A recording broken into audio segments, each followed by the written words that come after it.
सन 2018 का ये वो केस है जो अपराध को एक बहुत ही घिनौने स्तर पर ले गया। एक पुलिस ऑफिसर होने के नाते हम कई केसेस से रूबरू होते हैं, अपराधी पीड़ित दोनों से मिलते हैं, लेकिन ये केस हमारी पुलिस फाइल्स का एक ऐसा केस है जो बहुत ही संगीन और बहुत ही सेंसिटिव है। एक ऐसा अपराध जो हम में से किसी के साथ भी हो सकता है, किसी के भी शान जीवन में तूफान खड़ा कर सकता है, हंसते खेलते परिवारों को बर्बाद कर सकता है।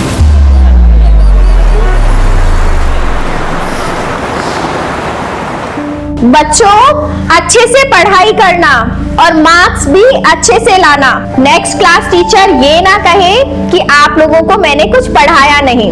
बट मैम, आप हमें क्यों नहीं पढ़ाएंगी नेक्स्ट क्लास में? वैसे भी शादी के बाद भी आप पढ़ा सकती हो ना। हाँ टीचर, लेकिन हमें आपसे ही पढ़ना है। हाँ टीचर, हमें आपसे ही पढ़ना है। आपसे ही पढ़ना है प्रिंसिपल मैडम अभी स्कूल में नहीं है, आप लोग उन्हें आने तो दीजिए। प्रिंसिपल को इतना ही पता होता तो ऐसे घटिया लोगों को काम पे नहीं रखते। बुलाओ उसे बाहर। तुम उसे बाहर बुलाओगे या हम अंदर जाए? बच्चों, आप ये नोट डाउन करो, मैं अभी आती हूँ। Okay miss. ये हमें कुछ नहीं सुना। बुलाओ उसे बाहर। हमें नहीं बुलाना। हमारे बच्चा ने नहीं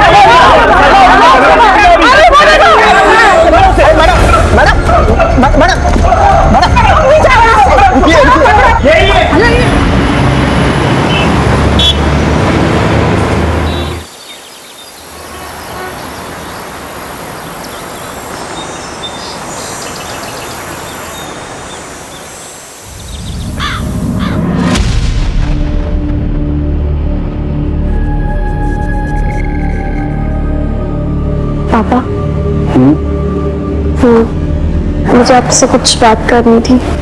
बेटा Vineet, I am getting late for work. अरे, आपने तो खुद से नाश्ता भी नहीं किया अभी।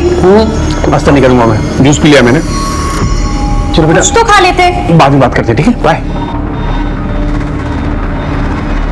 मम्मी जी, साड़ी में मैं ठीक लग रही हूँ ना? अच्छी है ना ये sari?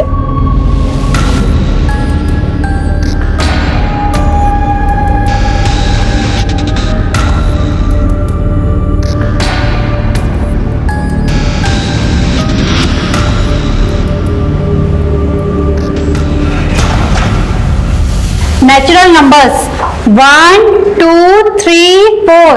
Sonali, even numbers 2, 4, 6, 8, 10. Good. निधि, odd number. निधि, क्या हुआ? सब ठीक है? मुझे फीवर जैसा लग रहा है, मैं घर जाना चाहती हूँ। चलो ऑफिस में मैं तुम्हारे पेरेंट्स को इन्फॉर्म कर देती हूँ। मैं अकेली चली जाऊंगी, मेरा घर पास ही है। Are you sure?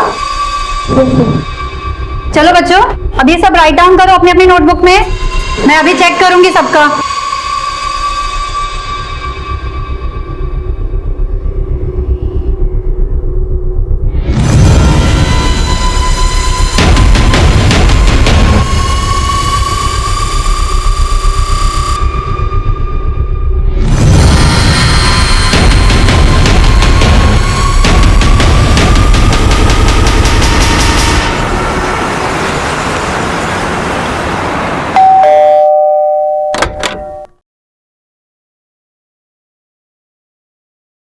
बोला जी मैडम जी।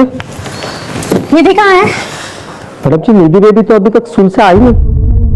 क्या आई नहीं अभी तक? मैडम, निधि अभी तक घर नहीं आई। आप प्लीज बता सकती हैं कि कब निकली थी यहाँ से? निधि तो टाइम पर निकल गई थी यहाँ से।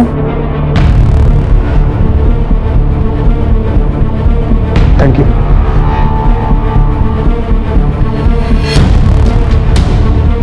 हाँ देवकी, निधि स्कूल से निकल गई थी, तो कहाँ गई होगी? और तुम्हें कैसे कुछ नहीं पता? हाँ, मुझे कैसे पता होगा सागर? मैंने उसके सारे फ्रेंड्स को कॉल किया, किसी को कुछ नहीं मालूम है। कोचिंग क्लास में भी कॉल किया था, तो वहां पे भी नहीं गई है। सागर, मुझे बहुत डर लग रहा है। सर, निधि स्कूल से निकल चुकी थी, लेकिन ना वो घर पहुंची ना अपने कोचिंग क्लास में। फिर ऐसे कैसे हो सकता है सर? प्लीज सर, कुछ कीजिए। आप लोगों ने सब जगह ढूंढा, शायद वो अपने दोस्त या रिश्तेदार के घर गई। निधि जहाँ जहाँ भी जा सकती थी, हमने सब जगह कॉल करके पूछ लिया है, किसी को कुछ नहीं मालूम। ठीक है, आप फिक्र मत कीजिए, हम पता करते हैं। और मीनवाइल अगर आप लोगों को कुछ पता चलता है तो प्लीज हमें बताइएगा। जी सर। माँ बाप के बताए हुए पते पे पूछताछ करो और ये फोटो को सभी हाईवेज और पेट्रोलिंग वैन्स पे फ्लैश करो। सर,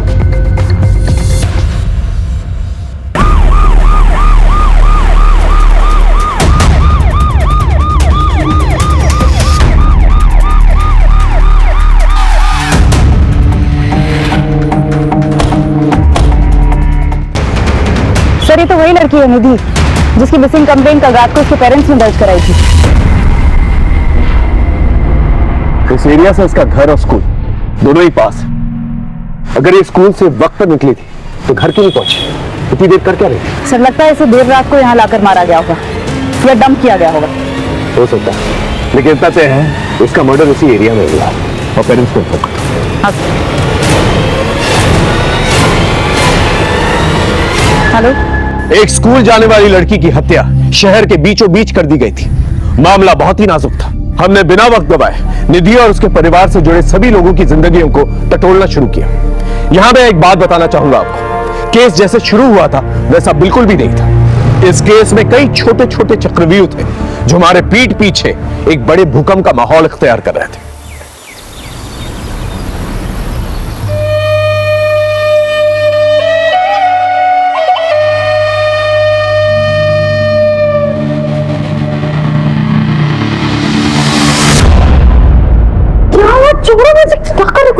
देखने दो ना, इसलिए बुलाया मुझे। मेरी कोई दोस्त है ना, आज पुराना किला घूमने जा रहा है, तो हमें भी चलना चाहिए। क्या बोलते हो?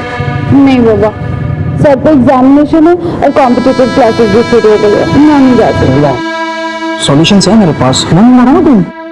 नहीं।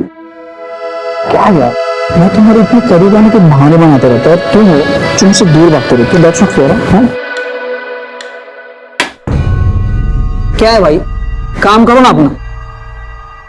चलो चलो चलते हैं।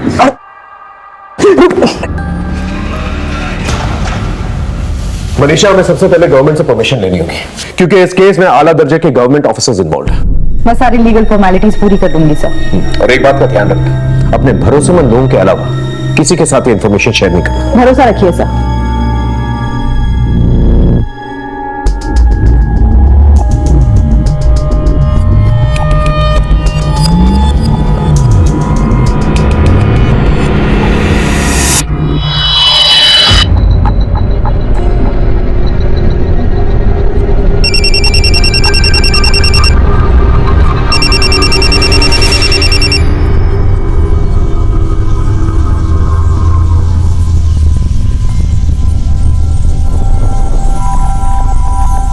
ठीक है, मैं आती हूँ। सुनो, आज का प्लान ड्रॉप करना होगा, इमरजेंसी है, मुझे अर्जेंटली निकलना होगा। Bye.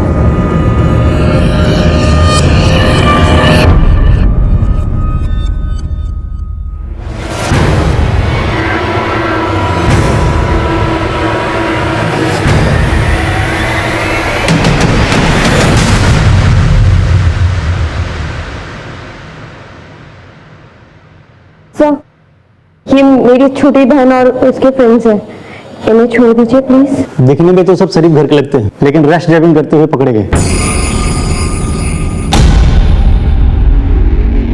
I am so sorry sir, जो भी फाइन है वो मैं पे कर देती हूँ। ठीक है, 5 मिनट रुके, मैं साहब से सिग्नेचर लेके आता हूँ।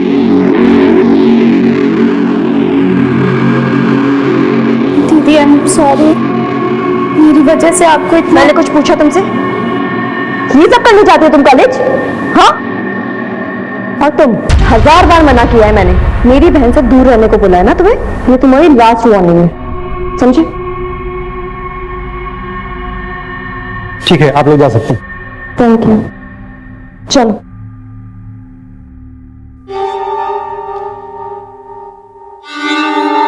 दुर्गेश, वो डॉक्टर कह रही थी कि ये समय बहुत अच्छा है माँ बनने के लिए। इतनी जल्दी क्या है? जल्दी मुझे नहीं, तुम्हारे पेरेंट्स को है। आखिर प्रॉब्लम क्या है? तुम मेरे सवालों के जवाब नहीं देते, लेकिन मुझे लोगों के सवालों के जवाब देने पड़ते हैं। हाँ तो दो, जिसे जो कहना है वो कहो, पर मुझे परेशान मत करो। अगर तुमने शादी माँ बनने के लिए की है ना, तो किसी और से शादी कर लेती तो अच्छा होता।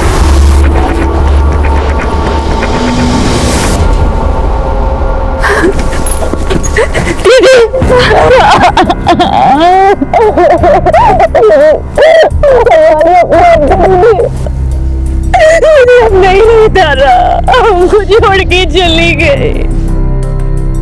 तुझे उसे वही रोक लेना चाहिए था, कम से कम उसकी जान तो बच जाती न था।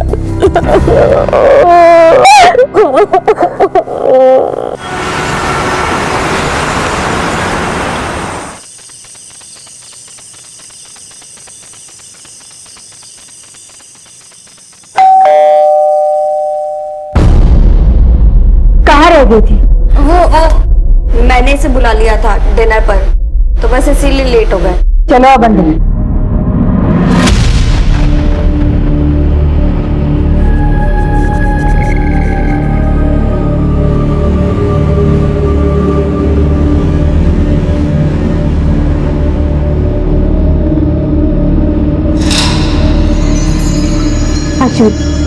ये आदमी इस घर में क्या कर रहा है? मेरी बात समझने की कोशिश करो। तुम्हारी शादी की बात करने आया हूँ। शादी? मुझे नहीं करनी कोई शादी वादी। और आप कौन होते हो हमारे घर के मामले में बोलने वाले? आपको कोई हक नहीं है। क्यों हक नहीं है? बाप हूं मैं तुम्हारा। लोग तरह तरह की बातें कर रहे हैं कि तुम्हारी बेटी रात रात भर घर से बाहर रहती है, शादी नहीं कर रही है। अरे बेइज्जती होती है मेरी। आपने बाप वाला ऐसा कौन सा फर्ज निभा लिया जो बेइज्जती होती है आपकी? बस कीजिए प्लीज। दीदी चुप हो जाओ। पापा प्लीज जाने दीजिए। अब तू भी उसकी साइड ले रही है? तुझे बिना ये बिगाड़ के रखेगी अपनी तरह। सुन ली अपनी लाडली की बातें? ये सब तुम्हारे लाड प्यार का नतीजा है। देख लेना एक दिन नाक कटवाते रहेगी। पापा चलो आप यहाँ से। बस माँ, आपको उनकी हाँ में हाँ मिलाने की कोई जरूरत नहीं है। अरे मुझे नहीं करनी है शादी वादी यार, मैं खुद का ध्यान खुद रख सकती हूँ। आप प्लीज जाके उन्हें संभालिए।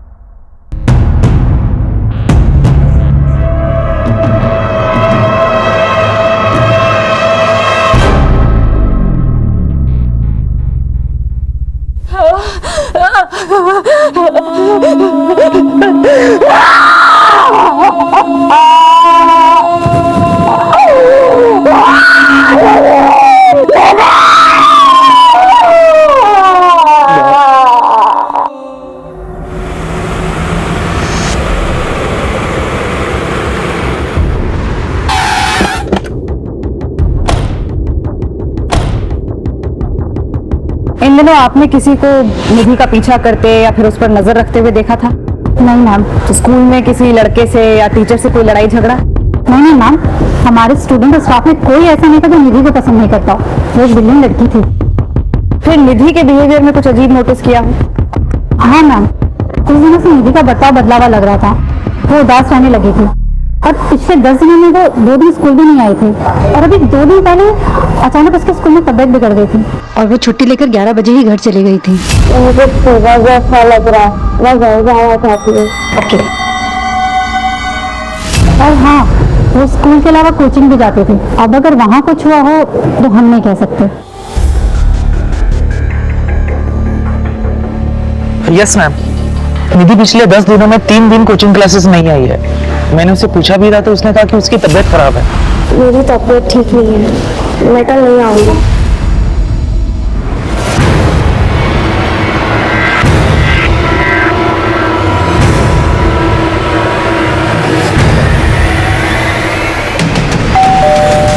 पिछले 10 दिनों में निधि स्कूल से 2 दिन और कोचिंग क्लास से 3 दिन एब्सेंट रही। उसकी तबीयत ठीक नहीं थी। निधि एब्सेंट थी? ऐसा कैसे हो सकता है सर? वो तो डेली जाती थी और तबीयत भी ठीक थी उसकी। लेकिन 2 दिन पहले सिकनेस की लीव लेके वो स्कूल से जल्दी निकली थी। लेकिन परसों वो कुछ देर से लौटी थी। निधि आज लेट हो गई। और मुझे कुछ नोट्स कंप्लीट करनी थी, इसलिए स्कूल में देर हो गई। कितनी देर?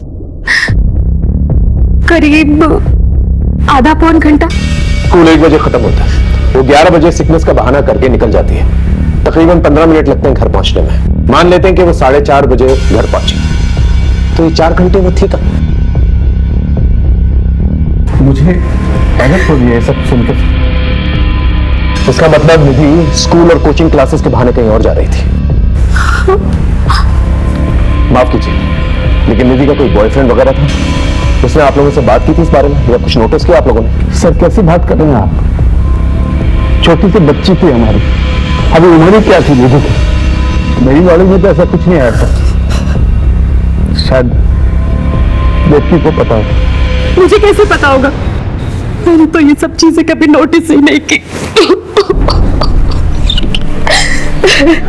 वैसे आपके आपसी रिश्ते कैसे हैं? हमारे रिश्ते का क्या होगा सर? कुछ भी तो नहीं।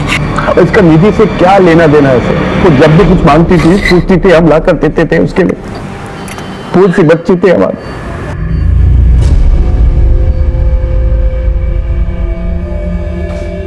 खैर, जरा सोच कर बताइए, आपका कोई दुश्मन जो निधि को मार सकता?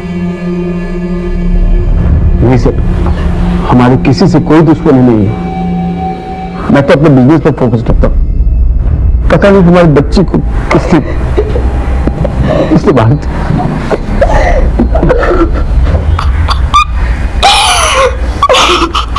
निधि अपने माँ बाप से जरूर कुछ छुपा रही थी और उसके माँ बाप हमसे कुछ छुपा रहे हैं।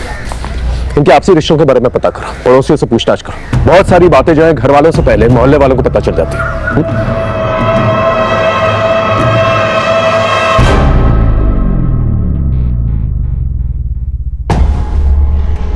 ये क्या बात हुई? आपका बेटा चित्रा से कह रहा है कि दूसरी शादी कर ले और आप चित्रा से बच्चे की उम्मीद लगाए बैठे हैं। अरे नहीं नहीं समधी जी, जरूर पति पत्नी में कुछ कहा सुनी हुई होगी और आपकी बेटी घर की हर बात बताएगी और आप इस तरह लड़ने चले आएंगे। ये क्या बात हुई? मैं हूँ यहाँ पर, अभी इन लोगों का नया नया रिश्ता हुआ है, थोड़ा समय देते हैं इन्हें। वही तो मैं कह रहा हूँ समधन जी, आप ही लोग बच्चे की रट लगाए बैठे हैं और आप ही लोग समय देने की भी बात कर रहे हैं। इसमें चित्रा क्या करे?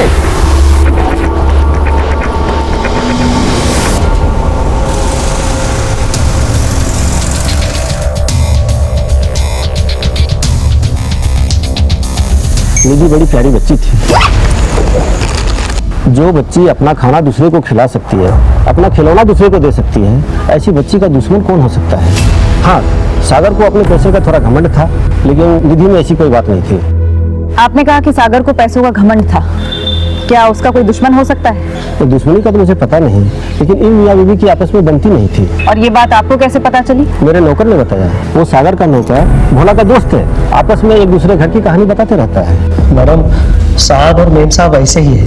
ऐसा एक भी दिन नहीं गया होगा कि साहब और मेम साहब आपस में झगड़े नहीं हो। किन बातों पे झगड़ा होता था?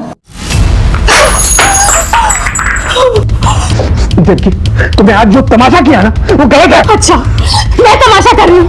मैं जो कर रही हूँ वो गलत है और जो तुम कर रहे हो वो सब सही है? क्यों जिम में बिजी रहते हो? यही बोलते हो ना तुम? बीवी और बच्ची से बात करने का टाइम नहीं है तुम्हारे पास, क्योंकि तुम निहारिका के साथ बिजी रहते हो। यही सब करना था तो मेरे संग शादी क्यों की? तुम्हारा ये जो पागलपन है ना, तुम अपने पास ही रखो। तुमसे बात करना बेकार है।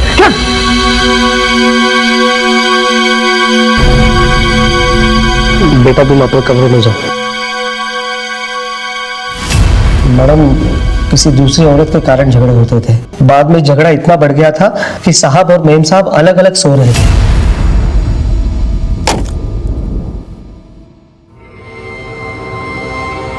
इन झगड़ों का बुरा असर निधि पर पड़ रहा था, वो उदास रहने लगी थी।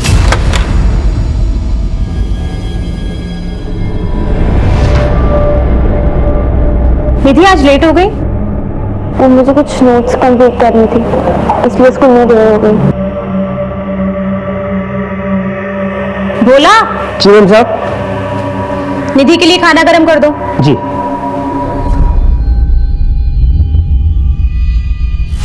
इस माहौल से बचने के लिए मेम साहब ने निधि के मासी के पास उसको छोड़ दिया। कितने दिन पहले की बात है? यही कुछ 1 महीने पहले की बात है मैडम। कहाँ रहते निधि की मौसी? समता नगर।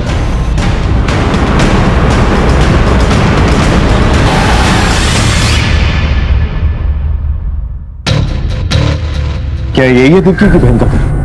सर पता तो यही बताया। प्रिया बेटा तुम अंदर जाओ। जी सर, 15 दिन से निधि यहीं पर थी। प्रिया से उसकी बहुत अच्छी बनती थी, बहुत अच्छे से रहती थी वो यहाँ। पर फिर दीदी का फोन आया और उन्होंने कहा कि वो निधि को लेकर जाएंगे। पर निधि तो यहाँ से जाना ही नहीं चाहती थी। मासी, मासी, मुझे नहीं जाना है मम्मी के साथ, मुझे यही रहना है आपके पास। इधर आओ बेटा, बैठ।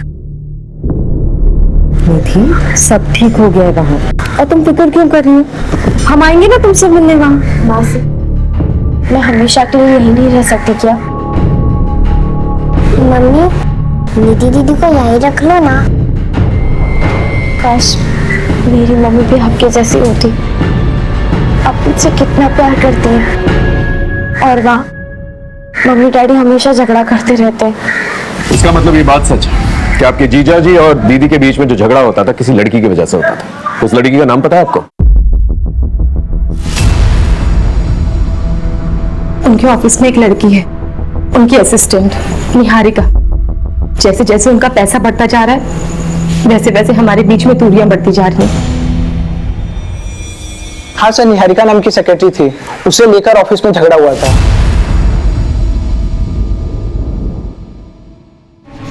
तू ही है वो नाटी जो मेरे बसे बसाए घर में जहर फूंक रही है। मैम, आप ये क्या कह रही हैं?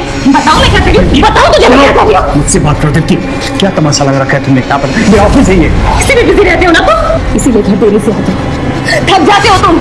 आज तुम्हें ये फैसला लेना होगा, या तो तुम्हारी जिंदगी में चुड़ैल रहेगी या मैं और निधि।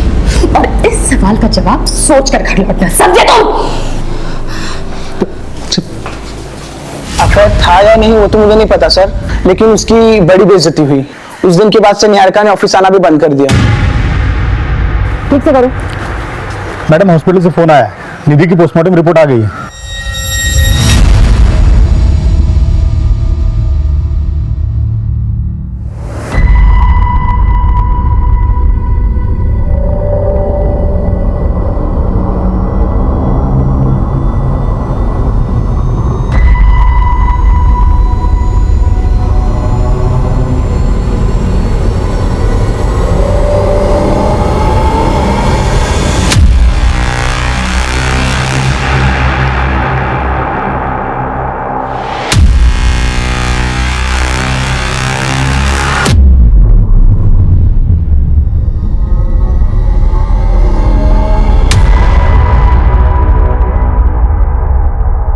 सर, जिस लड़की का सागर के ऑफिस में अफेयर था और देविका का झगड़ा हुआ था, उसने नौकरी छोड़ दिया है। हम उसका नया एड्रेस ट्रेस कर रहे हैं सर। सर, निधि की पोस्टमार्टम रिपोर्ट काफी शॉकिंग।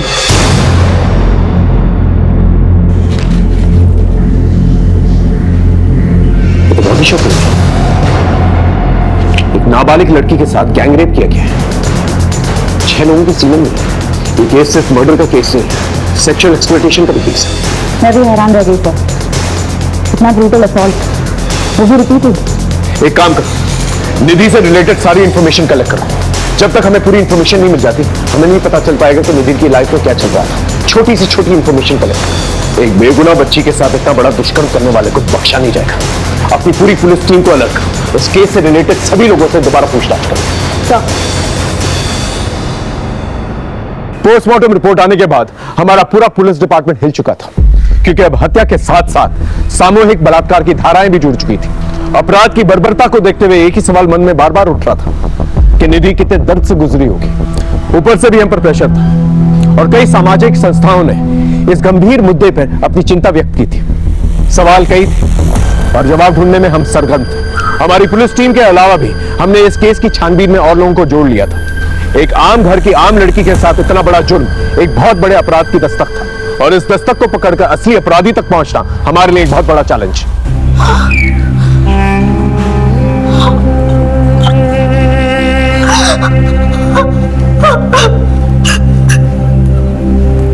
मेरी फूल जैसी बच्ची के साथ कौन ऐसा कर सकता है सर?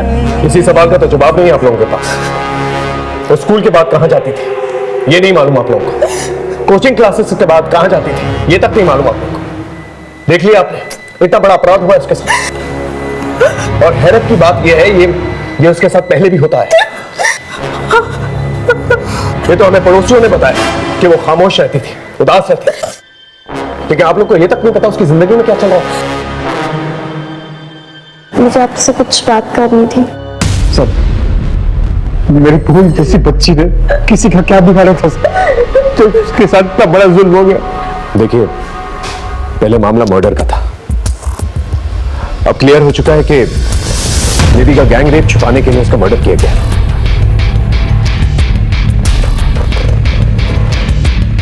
मैं आप लोगों से एक वादा जरूर करता हूं कि मुजरिम को हम जल्द से जल्द पकड़ के लेकर आएंगे।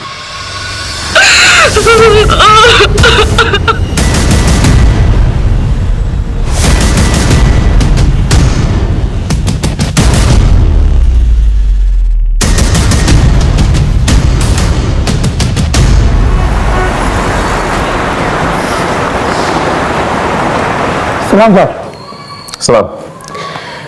गुड्डू, छोटी मोटी खबरें तो तू बहुत देता है, लेकिन अब की बार एक बहुत बड़े मिशन पे जाना है। जिसके बारे में इंफॉर्मेशन निकालनी है ना, वो गवर्नमेंट का एक बहुत बड़ा आदमी है, उसके ऑफिस से इंफॉर्मेशन निकालनी है। हो पाएगा तुझसे? हाँ, मनिंदर का नाम तो पता साहब, काम हो जाएगा। निधि के घर में निधि से भोला सबसे करीब था, और निधि के गायब होने की खबर भी सबसे पहले भोला ने ही दी थी देवकी को। निधि के माँ बाप एक दूसरे से झगड़ा किया करते थे, शायद इसी का फायदा भोला ने उठाया। हाँ सर, हमारी तहकीकात में और कोई सस्पेक्ट सामने भी नहीं आया है। इस भोला के बारे में पता करो, ये नौकरों से काफी गॉसिप किया करता था, शायद किसी नौकर ने इसके बारे में गॉसिप किया। Yes sir. माँ, पापा से कह दीजिए मुझे शादी नहीं करनी है। तो क्या पूरी जिंदगी शादी नहीं करेगी? हाँ, नहीं करूंगी। क्या बोल रही है तू? पागल हो गई? कुछ भी बोले जा रही है। देख, अगर कोई पसंद है तो बता दे, हम बात करते हैं।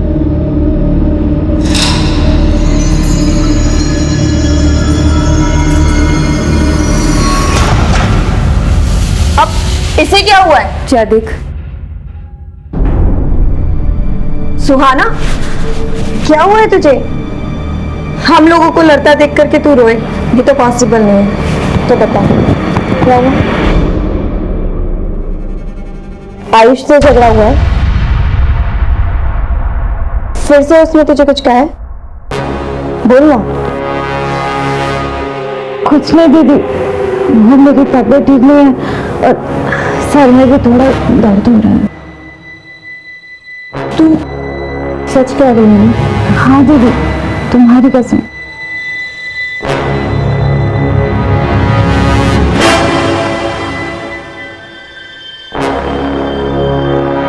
हेलो मैडम, अभी एक बात निकल के सामने आई है कि भोला का दूसरे नौकरों से झगड़ा हुआ था। मैडम, पहले भोला और मैं दोस्तों के साथ टूटता बैठता था, अब वो नहीं आते जाते। क्यों? बोलना क्यों? वो क्या है, एक दिन मजाक मजाक में हमारा झगड़ा हो गया।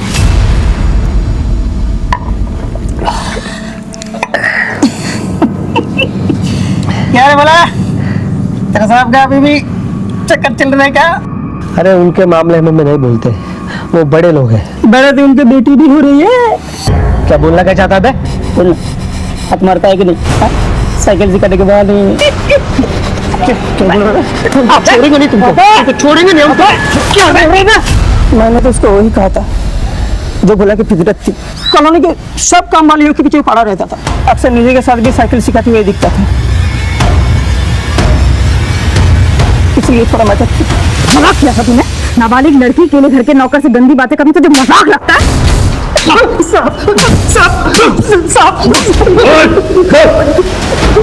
हमने कुछ नहीं किया साहब, निधि तो हमारे बहन जैसे साहब, वो लोग झूठ बोल रहे साहब। निधि के साथ जो हुआ वो हमने नहीं किया साहब। अगर ऐसे होता तो मेम साहब को सब कुछ बता देते साहब। बता देती, इसलिए तूने उसे हमेशा के लिए खामोश कर दिया? नहीं साहब, हमने कुछ नहीं किया साहब, हमने कुछ नहीं किया। मोहल्ले की काम वालियों के पीछे क्यों पड़ा रहता था? साहब, हम किसी के पीछे नहीं पड़ते साहब, हम तो उनकी मदद कर रहे थे साहब, उनको काम काज दिलाने में साहब। मदद कर रहा था?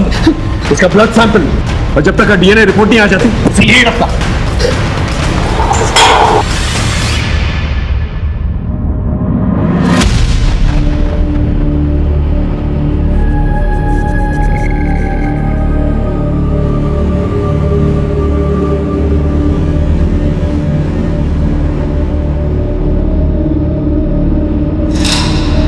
Ma'am, ma'am,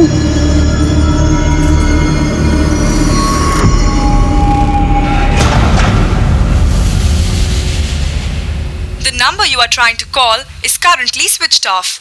Please try again later. उसका फोन बंद आ रहा है। पता नहीं कहाँ गई होगी, अब तक तो उसे आ जाना चाहिए था। आप टेंशन मत लो, मैं देखती हूँ। दीदी, कॉलेज से तो हम लोग साथ ही निकले थे और वहाँ रास्ते में दुकान पड़ती है कपड़ों की, तो उसे कुछ लेना था, वो वहीं रुक गई। कौन सी दुकान? हाँ ये मैम तो आई थी, इनका तो झगड़ा हुआ था। झगड़ा किससे? सुहाना, क्या हुआ है? उस दिन के बाद तू मुझे मिली नहीं। एंड आई एम सॉरी, उस दिन मैंने थोड़ी ज्यादा पी ली थी। मैंने कहा ना, मेरा पीछा करना छोड़ दो। ये सब दीदी बोल रही है ना? तुमसे क्या मतलब? किसी ने कुछ भी बोला हो? देखो सुहाना, तुम ऐसे नहीं जा सकते। हाथ छोड़ो मेरा। नहीं, मेरी बात सुनो। मैंने कहा हाथ छोड़ो मेरा।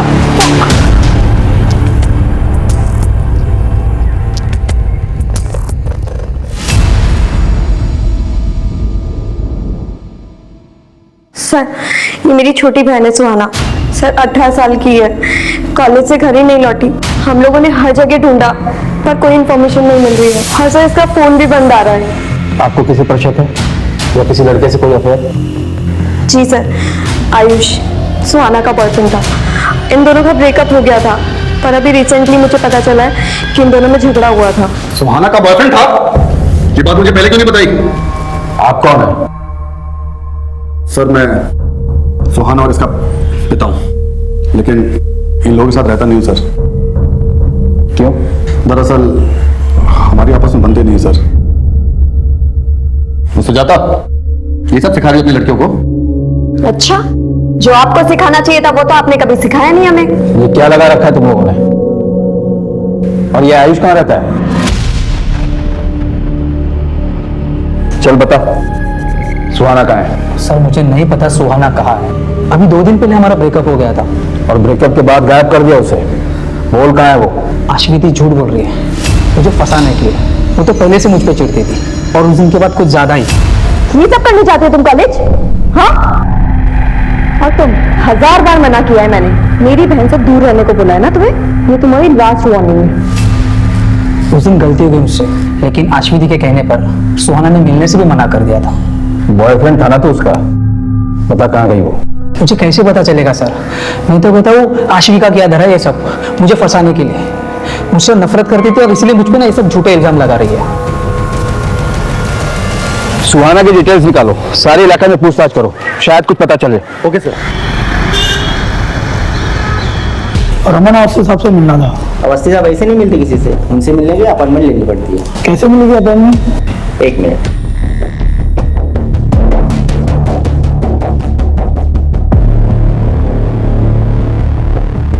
ये लीजिए, साहब का नंबर है, फोन कर लेना। Thank you.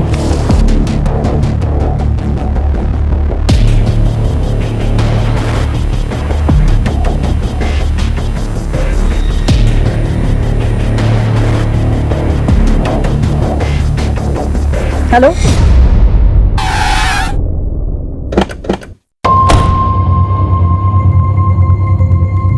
हमने निधि से पूछा था लेकिन उसने कभी बताया नहीं मैडम, उसके आगे पीछे किसी को नहीं देखा। मैडम इतना बड़ा हादसा हुआ है हमारे स्कूल की लड़की के साथ। हमने भी एक स्टूडेंट और टीचर से बातचीत की है, परंतु किसी को कुछ पता नहीं।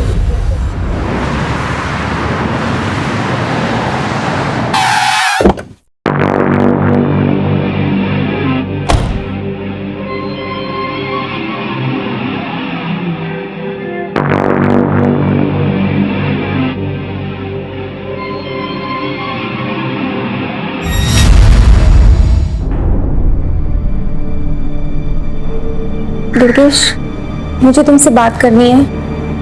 क्या बात करनी है? मुझसे गलती हो गई कि मैंने माँ पापा को बता दिया। आई एम सॉरी, मेरे पास और कोई रास्ता नहीं था, लेकिन मैं अभी ये जानना चाहती हूँ किस बात की सजा दे रहे हो तुम मुझे? आखिर क्या कमी है मुझ में? क्या गलती हो गई है मुझसे? गलती तुमसे नहीं,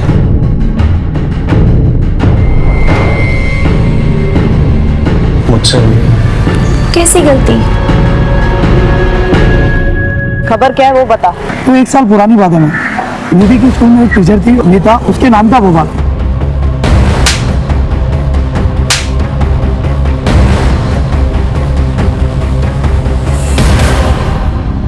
लेकिन ये बवाल हुआ क्यों था?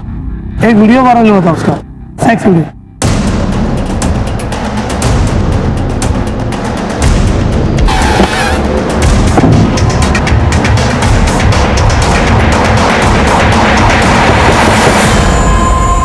मीता कहाँ है? उसे बुलाइए, हम उसे कुछ जानना चाहते हैं। मीता ने तो आत्महत्या कर ली। अच्छा हुआ जो उसने खुद ही जान दे दी, वरना मैं अपने हाथों से मार देता उसे। उस लड़की ने नाक कटवा दी थी मेरी। कितनी बेइज्जती हुई हमारी। गुप्ता जी हाय हाय, गुप्ता जी हाय हाय, गुप्ता जी हाय हाय, ले चलो इसे। गुप्ता साहब हाय हाय, गुप्ता साहब ये देखिए, देखिए अपनी बेटी की करतूत। ये गुल खिला रही है आपकी बेटी, ये हमारी बेटियों को पढ़ाएंगी और उन्हें अपने जैसा बनाएंगी। पापा मेरी बात का यकीन कीजिए पापा, ये वीडियो मुझे ब्लैकमेल करके बनाया गया पापा। अरे ये क्या किया तूने? हमें किसी को मुंह दिखाने के लायक नहीं छोड़ा तूने। पापा मैं सच कह रही हूं। देखिए बस, अब आप लोग अपना ठिकाना कहीं और देख लो, वरना भारी पड़ेगा आप लोगों को, कह देते हैं। चलो रे।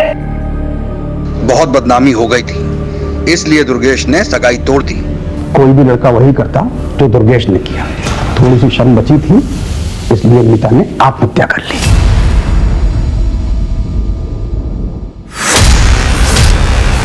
आपने कभी इस बात पर ध्यान नहीं दिया कि हो सकता है मीता सही कह रही थी? सही या गलत से क्या फायदा मैडम? मेरी इज्जत तो चली गई ना मैडम। अब वापस उन बातों को कुरेद करके हमें क्या मिलेगा?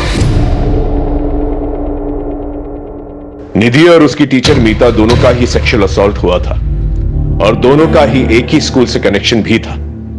इसलिए हमने मीता के केस के इन्वेस्टिगेशन ऑफिसर से मुलाकात की। सर ये वीडियो वायरल हुआ था उस लड़की का, जिसके वायरल होने के बाद मीता पर मॉब ने अटैक किया और उसके बाद उसने सुसाइड कर लिया।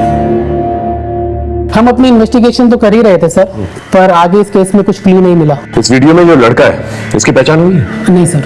मीता के मंगेतर का एड्रेस है?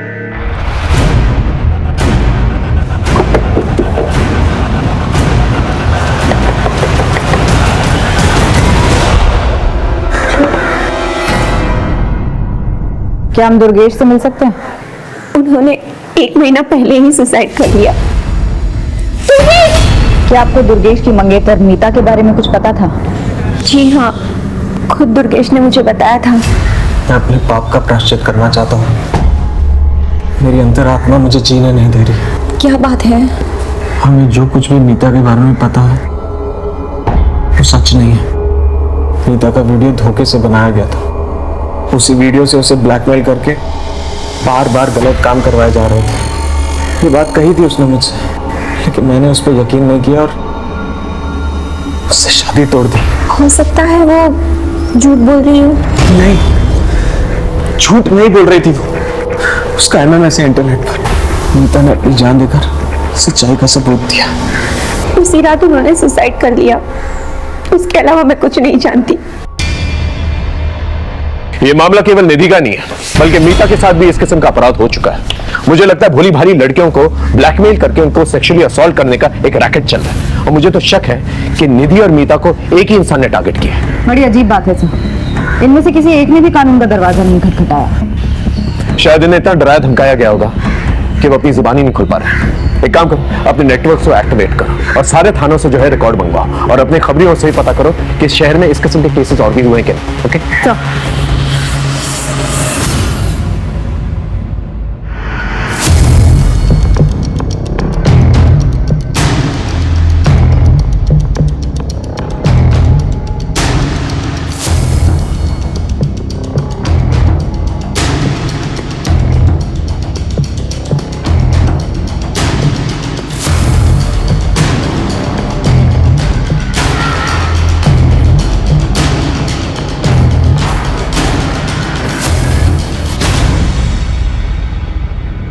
सर यही शॉप है, इसका लाइसेंस 2004 में लिया गया था। ये शॉप किस एरिया में? कपड़ा बाजार, सेंट्रल दिल्ली। ये तो काफी भीड़ भाड़ वाला एरिया है, हजारों लोग आते जाते हैं वहां पर। हमें काफी सावधानी से इस जगह पर काम करना होगा। मैडम ये गारमेंट शॉप के रजिस्ट्रेशन पेपर्स सारे डॉक्यूमेंट सही है। यूं तो मालिकाना हक किसी मालती शर्मा के नाम पे है, लेकिन पूरी देखरेख रमन अवस्थी करता है, जो कि एक सरकारी कर्मचारी है। हमारा ये केस केवल निधि की हत्या का केस नहीं था, बल्कि मीता और भी कई लड़कियों से जुड़ा हुआ था। जैसे जैसे हम केस में आगे बढ़ रहे थे, हमें इस बात का खुला आभास हो रहा था कि इस केस के कई सिरे हैं जो अभी तक हमारे हाथ में आने बाकी हैं। लेकिन हर एक केस में साजिश की बू आ रही थी और एक बड़े अपराध की तरफ इशारा कर रही थी। हमने एक एक पुलिस स्टेशन में आई हुई मिसिंग कंप्लेंट्स को टटोलना शुरू किया और उनसे रिलेटेड सारी इंफॉर्मेशन जमा करनी शुरू की, क्योंकि अब तक यह साफ हो चुका था कि हमारा पाला एक बहुत ही शातिर और गंदी जहनियत के मुजरिम से था। सर मैंने वहाँ फोन किया था लेकिन वहाँ से कुछ पता नहीं चला। ठीक है, ट्राई करता हूँ। Okay sir. हाँ, पिछले 6 महीने में 6 लड़कियों की मिसिंग कंप्लेंट दर्ज की गई है, लेकिन बाद में फिर सभी ने वापस ले ली। अंदर की बात है कि इन सभी के साथ सेक्सुअल असॉल्ट हुआ था। घर की इज्जत खो जाने के डर से फैमिलीज ने कंप्लेंट वापस ले ली, लेकिन एक लड़की है जिसकी मिसिंग कंप्लेंट अभी भी दर्ज है, सुहाना शर्मा। ये अभी तक मिली नहीं है। किस थाने की रिपोर्ट है? अलीपुर।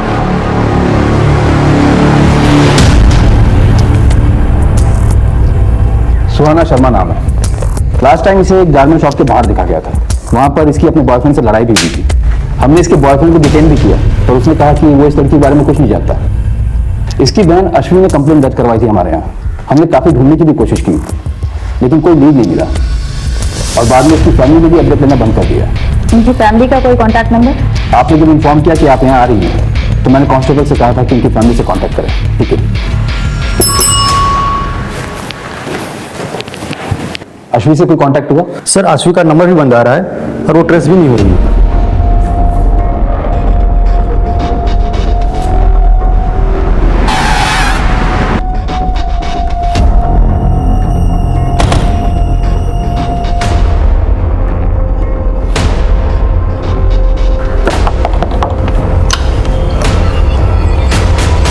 क्या हम अश्वी से मिल सकते हैं? वो तो नहीं है। नहीं है मतलब? कहाँ गई? किसी काम से बाहर गई है।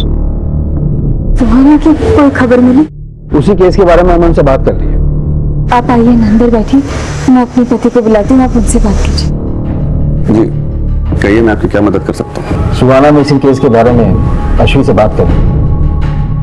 वो सर मेरी बीवी ने बताया ना आपको, बाहर गई है किसी काम से। उनका फोन बंद आ रहा है। लगता है कुछ बैटरी का प्रॉब्लम हो। आप मुझे बताइए ना क्या बात है सर? सुहाना मिसिंग केस के बारे में आप लोगों ने कई दिनों से कोई अपडेट नहीं लिया, पूछ सकता हूँ क्या? कितना अपडेट लेते सर? पुलिस अगर अपना काम कर रही होती तो वो कब का मिल गई होती। इसलिए नाउम्मीद होकर हमने फॉलोअप करना बंद कर दिया। अभी कोई खबर है आपके पास उसकी? देखिए, हमें शक है कि सुहाना किसी सेक्स रैकेट में उलझी भी हो सकती है, क्योंकि उसी एज ग्रुप की कई लड़कियों की शिकायतें आई हैं हमारे पास। तो सर प्लीज उसे जल्दी ढूंढिए, प्लीज। हम पूरी कोशिश करेंगे। फिलहाल अगर आपकी अश्वी से बात हो तो उन्हें थाने भेजिएगा, शायद कोई इंफॉर्मेशन मिल जाए हमें। जी सर।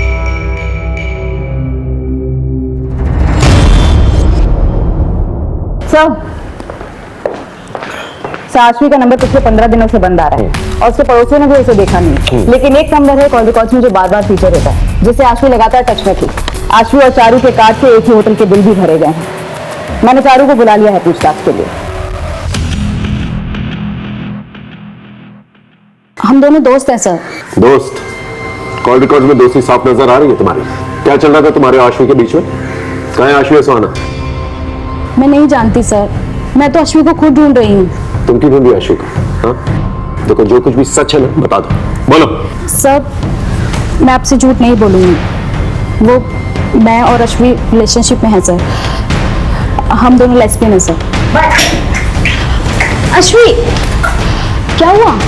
मुझे अर्जेंटली निकलना होगा अभी। आई कॉल यू ना। बाय। ध्यान से जाना। सर हम बाहर कहीं नहीं मिल सकते थे, इसलिए हम चुपचाप होटल में मिलने लगे, और अश्वी की फैमिली का उस पर प्रेशर था। वो उसकी शादी कराना चाहते थे और वो शादी नहीं करना चाहती थी। फिर सुहाना गायब हो गई और अचानक से कुछ दिन बाद अश्वी भी गायब हो गई सर। तो क्या अश्वी के फादर तो कह रहे थे ऑफिस के काम से वो बाहर गई? नहीं सर, वो कहीं बाहर नहीं गई है, मैं खुद उसके ऑफिस में काम करती हूँ सर। इसका मतलब अश्वी के फादर ने हमसे झूठ कहा। थाने बुलाओ। सच बोलकर अपनी इज्जत की धज्जियां उड़ाते क्या? एक तो पहले ही सुहाना का गायब होने के गम से हम लोग उभरे नहीं थे, क्या अचानक कि आश्वी की सच्चाई सामने आ गई? कैसी सच्चाई? आश्वी कहां से आ रही? सर मेरी पत्नी मर चुकी है, इसलिए मैं कभी कभी कॉल गर्ल्स को बुला लिया करता था। और एक दिन मेरे दोस्त अभय की बेटी आश्वी आ गई, और सर एक सच्चे दोस्त के नाते ये बात मैंने अभय को बता दी। सर जान से मार दूंगा तुझे। झूठ बोलता है, यकीन नहीं होता ना? इस नंबर पर बात कर ले। सर इस बात को लेकर के मेरा और आश्वी का झगड़ा भी हुआ था। ऐसा घिनौना काम करने से पहले मर क्यों नहीं गई तू? सर उस दिन के बाद से वो घर नहीं बैठी और आती भी कुछ नहीं से।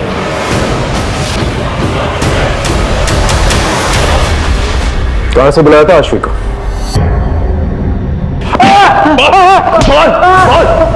सच बोल। बताता साहब, इस तरह का एक ही नहीं 50 धंधे चल रहे हैं। मैं तो सिर्फ दलाल हूँ, असली धंधा तो वहां से ऑपरेट हो रहा है। मुझे पीट के कुछ नहीं मिलेगा। सच बोल। हमारी इन्वेस्टिगेशन में हमें वहां पर कुछ भी नहीं मिला। सच बोल। ऐसे कुछ नहीं मिलेगा। वहां जाकर बोलिए दामोदर ने भेजा है, अनारकली चाहिए।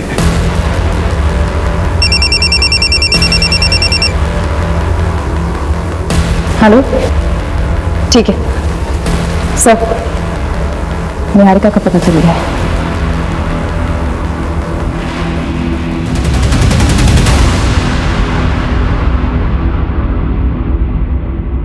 सर मेरा यकीन मानिए, निधि की मौत से मेरा कोई लेना देना नहीं है। फिर भागी क्यों थी? मुझ में हिम्मत नहीं रही कि मैं अपने कलीग से नजरें मिला पाऊं, इसलिए मैं वहां से निकल गई थी सर। जहां इतनी बातें वेरीफाई हुई हैं, तुम्हारा स्टेटमेंट भी वेरीफाई होगा, और जब तक ये बात सच नहीं साबित हो जाती तुम यहीं रहोगी।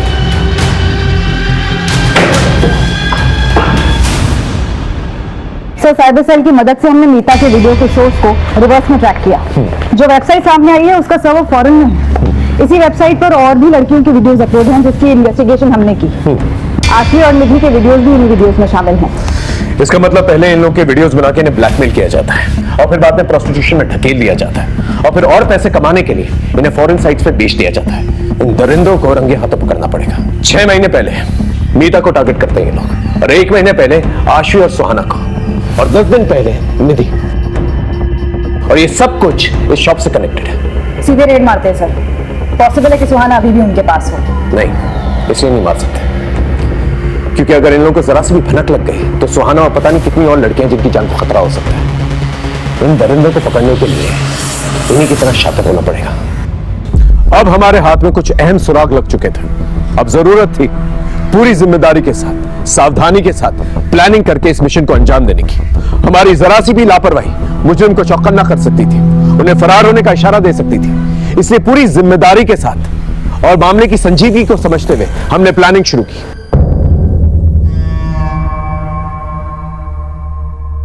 माल चाहिए, दामोदर ने भेजा है। अनारकली चाहिए, मिलेगा ना? असली वाला और कौला। माल दोगे तो सब मिलेगा।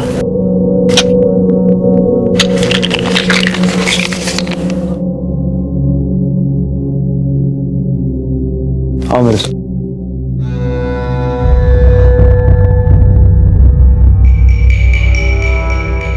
अंदर आओ।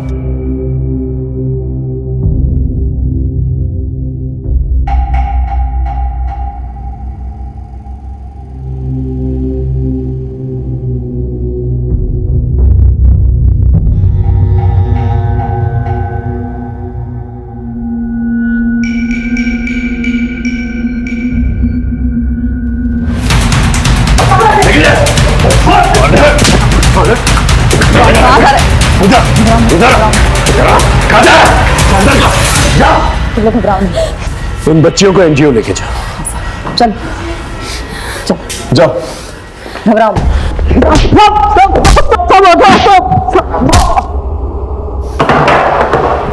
बोल।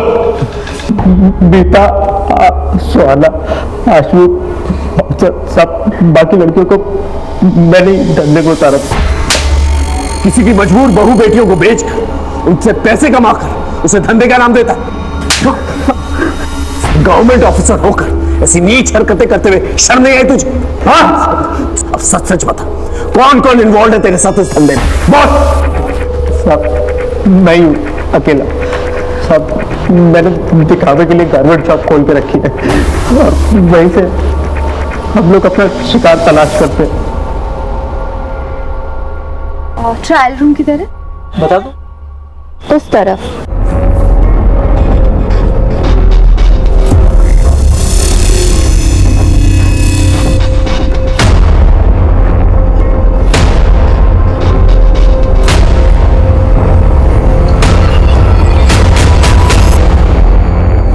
एक बार वीडियो बन जाता था तो फिर लड़कियों को ब्लैकमेल करना कोई मुश्किल काम नहीं होता था साहब। हम जानबूझ के सीधी सादी लड़कियों को और कम उम्र की लड़कियों को अपना शिकार बनाते थे। ताकि वो आसानी से हमारे चंगुल में फंस सके।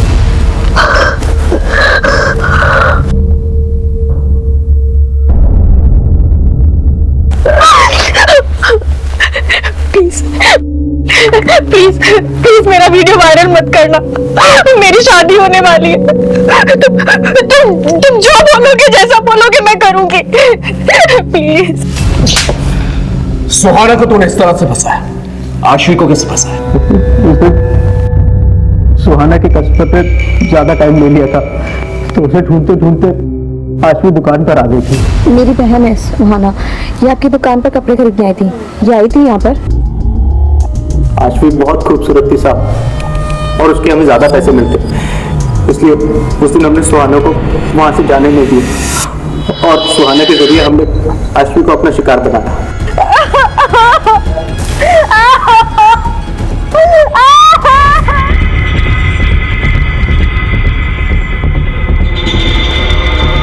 कहाँ है आशवी? आशवी तो कब की मर गई साहब।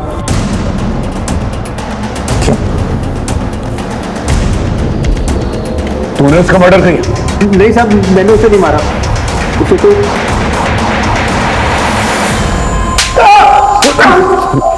कबीर, बड़ी इज्जत की बातें कर रहा था ना तू, कि इज्जत के मारे वो कहीं चली गई। फिर रमन को फोन करके उसे वापस क्यों बुलाया? बोल। यकीन नहीं होता ना? ले इस नंबर पे बात करके देख ले। तो ये है तेरी जॉब? पापा, आप मेरी बात समझने की कोशिश तो करो। ये सब मैं मजबूरी में कर रही हूँ, ये सब मैं सुहाना की जिंदगी बचाने के लिए कर रही हूँ। ये देखिए, ये देखिए।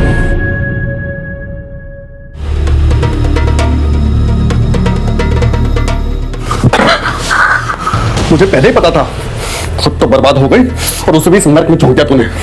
इसकी जिम्मेदार भी आप है। आज ये किस्सा मैं खत्म करके ही रहूंगा। इसका मतलब आशवी ने सच कहा था, वो सुहाना को बचाना चाहती थी, लेकिन तूने उसे मार डाला। बाप का हक तो जताना चाहता था, लेकिन फर्ज नहीं निभा पाया। उसने एक बार तुझसे भरोसे की उम्मीद की थी, अगर तूने उस पर भरोसा कर लिया होता तो आज वो जिंदा होता।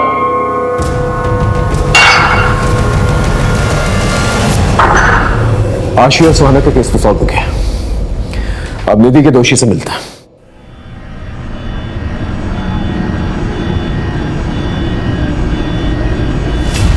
आशवी, सुहाना और मीता को तूने नहीं मारा, फिर उस मासूम बच्ची की क्या गलती थी? निधि, उसे क्यों मारा? निधि किसी के लिए खतरा बन गई थी, इसलिए उसे मारना पड़ा।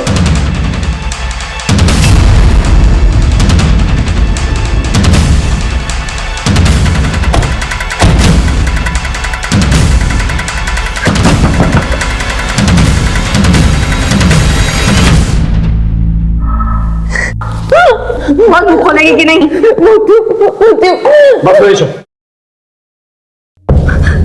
सब बताती हूँ सर, मेरे पति शिव का बिजनेस अच्छा नहीं चल रहा था और मुझे पैसे चाहिए थे।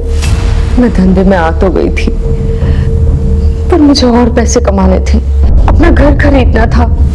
इसलिए एक दिन तारा देख, एक फॉरेन की पार्टी है मेरे पास, 1 लाख रुपए मिलेगा। 1 लाख? लेकिन उन्हें बच्ची चाहिए, कम उम्र की, कुछ कर सकती है क्या? ऐसी लड़की मैं कहां से लाऊंगी?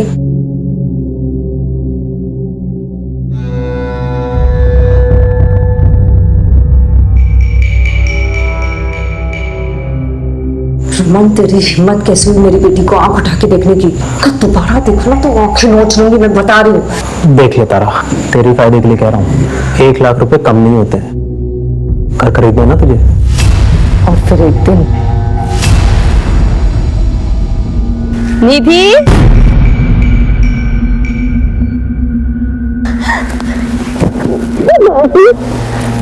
चले?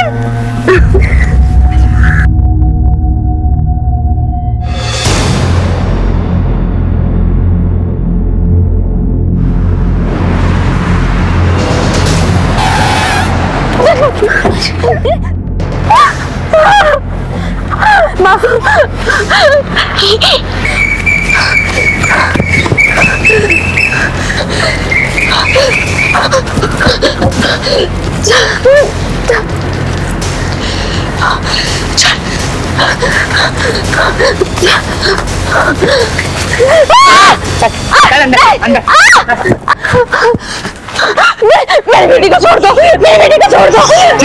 तुझे भले ही पैसे से प्यार ना हो, लेकिन मुझे तो है। मैं तो वसूल करके रहूंगा।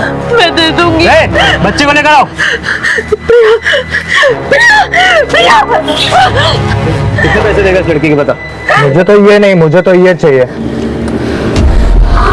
वो चाहिए? नहीं, लेकर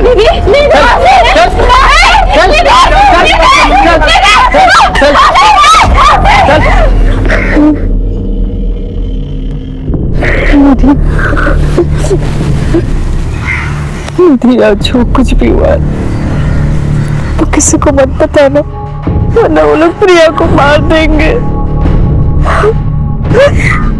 नहीं बताएगी ना?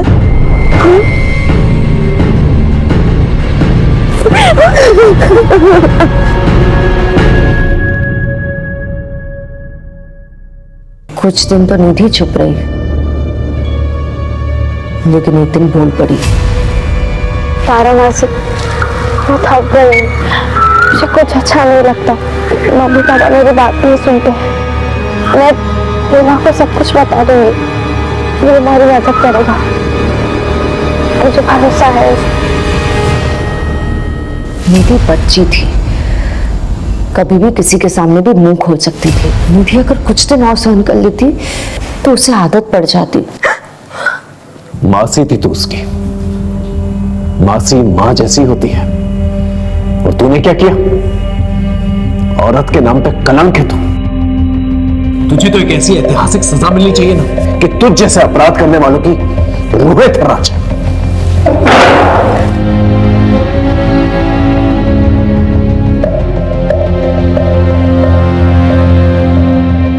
जो संगीन जुर्म इस औरत ने किया है, अगर कानून में फांसी से बढ़कर भी कोई सजा होती तो मैं उसकी मांग करता जज साहिबा। ये औरत जात के नाम पर एक कलंक है। फांसी की सजा भी इस औरत के लिए कम होगी। निधि शर्मा के बलात्कार और फिर हत्या में तारा शर्मा ने जो भूमिका निभाई है, निधि ने अपनी मां से भी ज्यादा प्यार अपनी मासी से किया था, भरोसा किया था, और उसी मासी ने अपनी लालच के लिए उस मासूम को मौत के मुंह में धकेल दिया। लिहाजा तमाम सबूतों और गवाहों को मद्देनजर रखते हुए ये अदालत आरोपी तारा शर्मा को 20 साल की कैद बामुशक्कत की सजा सुनाती है। इस गिरोह के सरगना रमन अवस्थी और अन्य आरोपियों को भी सजा सुनाई जाती है। जिस तरह तारा का ये अपराध जुर्म की किताब का एक स्याह पन्ना है, उसी तरह तारा को दी जाने वाली ये ऐतिहासिक सजा दूसरे अपराधियों के लिए एक रोशन मिसाल बनेगी। तारा ने निधि का भरोसा जीता और उसे अपना शिकार बनाया। आश्री पर अभय ने भरोसा नहीं किया और उसे मौत के घाट उतार दिया। फिर मीता के पिता और उसके मंगेतर दुर्गेश ने भी उस पर भरोसा नहीं किया और उसे अपनी जान देनी पड़ी। निधि के बदले हुए बर्ताव में छिपी हुई दस्तक सबने महसूस की, लेकिन अपनी दुनिया में मगन उसके माँ बाप ये दस्तक सुन नहीं पाए। इस केस को ऐतिहासिक केस इसलिए भी कहा जा सकता है क्योंकि ना ही सिर्फ इस केस में महिला को दी गई सजा बड़ी थी, बल्कि हमने इस केस को चंद महीनों में सॉल्व कर लिया था। जज साहिबा ने केवल ऐतिहासिक सजा नहीं सुनाई थी, बल्कि ऐतिहासिक जागरूकता भी लाई थी। देखते हैं हमारे आज के एपिसोड की दूसरी खबर।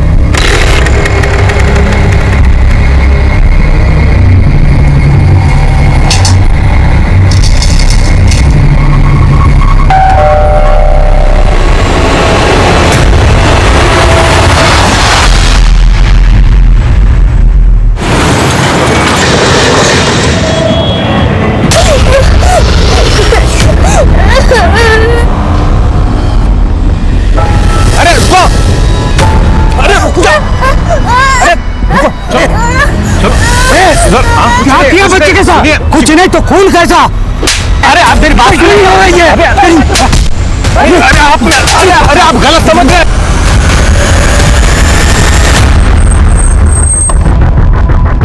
दौड़े पीछे हटाओ सबको। आइए साहब, आइए साले, यही है जो बच्चे को जबरदस्ती लिए जा रहा था। देखो कौन है? हॉस्पिटल लेकर जाओ उसको। कौन है बच्चे? क्या किया इसके साथ? मैंने कुछ नहीं किया बच्ची के साथ। मैं तो मदद कर रहा था उसकी। वो रोड पे अकेली खड़ी रो रही थी साहब। बेटा ये खून कैसा? मैंने बहुत पूछा उससे, उसने कुछ नहीं बताया। साहब वो जगह सुनसान थी और मैं उस बच्ची को सेफ जगह ले जा रहा था।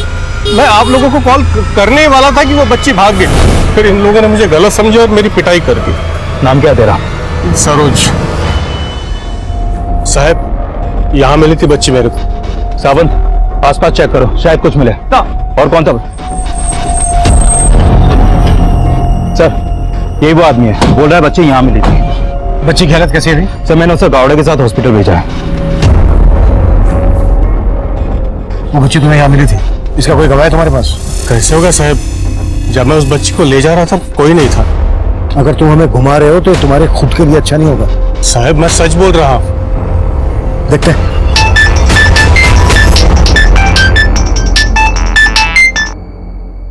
हेलो सर, बच्ची के बॉडी पे किसी भी तरह का एक्सटर्नल इंजरी नहीं है, बस उसके कपड़े पे खून लगा था। मोलेस्टेशन के साइन? नहीं सर, लेकिन बच्ची के गले पे एक स्क्रैच मार्क है। शायद किसी ने बच्ची को गला दबा के मारने की कोशिश की गई। अगर उस बच्ची को गला दबा कर मारने की कोशिश की गई तो उसके कपड़ों पर इतना खून कैसे आया? सर, वहां पे खून मिला। मैं बाद में कॉल करता हूँ।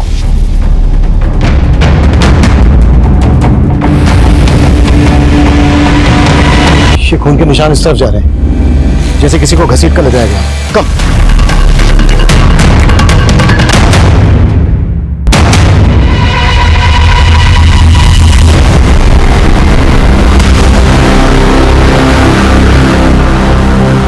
ब्लड हमें मिला वहां रोड की तरफ, और वहां से इस तरफ घसीटने के निशान। मतलब मर्डर वहां पर किया गया है और लाश को यहां लाकर डंप किया गया है। कुलदीप, इस लड़की का खून और उस बच्ची के कपड़े पे जो खून मिला है, इन दोनों को मैच करवाओ। तब तक सरोज की खातिरदारी करते हैं। सर, नमस्कार, मैं senior inspector Abhimanyu Jindal, crime petrol Dastak में आप सभी का स्वागत करता हूं। इस केस में सरोज हमें सबसे स्ट्रॉन्ग सस्पेक्ट लग रहा था, लेकिन वो लगातार अपनी बेगुनाही की सफाई दे रहा था। पर वो बच्ची हमें जिस हाल में मिली, उसने हमें हिलाकर रख दिया। और सबसे विचित्र बात यह थी कि उस बच्ची के कपड़े खून से सने थे, जबकि उसको गला दबाकर मारने की कोशिश की गई थी और उस लड़की को चाकू से लगातार वार कर मारा गया। अगर उस लड़की का कातिल ही उस बच्ची का गुनहगार था, तो कोई अपराधी एक ही क्राइम सीन पर एक विक्टिम को चाकू से और दूसरे विक्टिम को गला दबाकर मारने की कोशिश क्यों करेगा? तब हमारे लिए जानना बेहद जरूरी था कि उस लड़की और उस बच्ची का आपस में क्या कनेक्शन था। क्या वो दोनों एक दूसरे को जानते थे? बेटा, आप इन्हें जानती हो? बेटा, आप डरो मत। अच्छा बेटा, आप इनको तो जानती होंगे, इन्होंने ही आपको और उनको मारा है। ओके बेटा, आप डरो मत, हम इनके बारे में आपसे बिल्कुल नहीं पूछेंगे। ओके बेटा, आप ब्रेक कर लो ना, डरो नहीं ना। आपको आपकी मम्मी के पास जाना है ना? हाँ? लेकिन हम कैसे लेके जाएंगे? हमको तो आपका नाम ही नहीं पता। आपका नाम क्या है? रिद्धि। Nice name. और बेटा, आपकी मम्मी का नाम क्या है? बोलो। मीरा। अरे वाह, आपको तो सब पता है। नहीं मालूम? अच्छा कोई बात नहीं, हम ढूंढ लेंगे आपका घर। लेकिन बेटा, आपने अपनी मम्मी का नाम बताया, अपना नाम बताया, पापा का नाम तो बताया ही नहीं। बेटा, आपके पापा का नाम क्या है? डूड। तो आपके पापा का नाम डूड है। अच्छा रिद्धि बेटा, आपका सरनेम क्या है? रिद्धि देशमुख। देशमुख।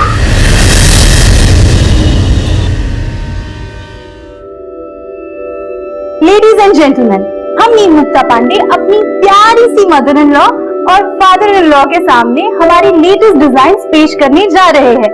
और आप म्यूजिक।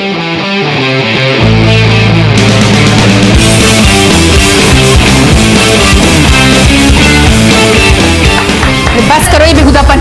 और आप लोग इतने बड़े हो कि क्या ये सब तमाशा कर रहे हैं? कमला, इसमें क्या बेहुदापन है? अरे अपनी बहू की प्रतिभा देखो, हमारे तुम्हारे लोगों की उम्र के लिए भी कितने सुंदर कपड़े डिजाइन किए इसने। बस आप तो उसे सर पे मत ही चढ़ाइए। और ये एक बेटी की माँ होकर ये सब कुछ। माँ जी, परवर कुछ नहीं। अगर इतना ही झंडे गाड़ने का शौक है ना तो पहले हमारे लिए एक पोता पैदा करके दिखा।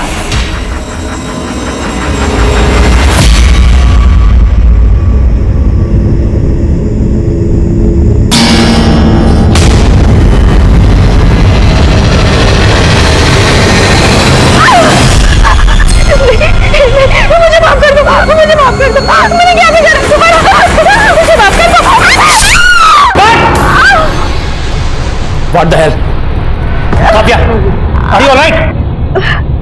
अरे कोई फर्स्ट एड को बुलाओ। Art department. राहुल, मैंने सिर्फ चाकू मारने का एक्शन लेने को कहा था। एक्चुअल में टच क्यों किया? डब्बी की जगह असली चाकू होता तो। अरे हो गया यार, जानबूझ के नहीं किया। अब दे सॉरी।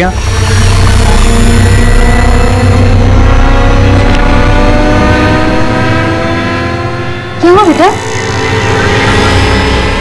क्या हुआ? आप इतना डरे हुए क्यों हो? बेटा कोई बुरा सपना देखा आपने? हाँ, कुछ नहीं होगा बच्चा मेरा, कुछ नहीं होगा। उस बच्ची ने अपनी माँ और अपना नाम सरनेम तो बता दिया, लेकिन फादर के नाम पर डूड बोलती है। भला डूड किसी का नाम कैसे हो सकता है? सर ये भी तो हो सकता है कि उसकी मम्मी उसके पापा को डूड बोलती हो, जो उसने रट लिया। लेकिन सर उस बच्ची ने इस लड़की को आइडेंटिफाई नहीं किया जिसकी लाश हमें मिली थी। ये बच्ची इस लड़की का फोटो देखकर डर गई थी। इन दोनों के बीच कोई रिश्ता है या? सर रिद्धि के कपड़े पे मिला ब्लड उस लड़की के ब्लड से मैच हो गया। यानी ये कंफर्म हो गया है जब इस लड़की का मर्डर हुआ तो ये बच्ची इसके साथ ही थी। और सर अगर ये बच्ची इस लड़की के साथ थी तो इस बच्ची ने इस लड़की को पहचाना क्यों नहीं? इस पहेली को सुलझाने के लिए फिलहाल हमारे पास इस बच्ची और इसकी माँ का नाम और सरनेम। इसी के जरिए हमें इस बच्ची रिद्धि के परिवार और इस लड़की की पहचान पता करनी है। सर एक जरिया है। रिद्धि के मेडिकल एग्जामिनेशन के वक्त एक बात सामने आई है, उसके पैर में सर्जरी का एक मार्क है। सर डॉक्टर ने कहा कि उसके पैर में मेजर फ्रैक्चर हुआ था, उसके वजह से उसकी सर्जरी करनी पड़ी। इसके जरिए हम ये पता लगा सकते हैं कि रिद्धि की सर्जरी कहाँ हुई थी।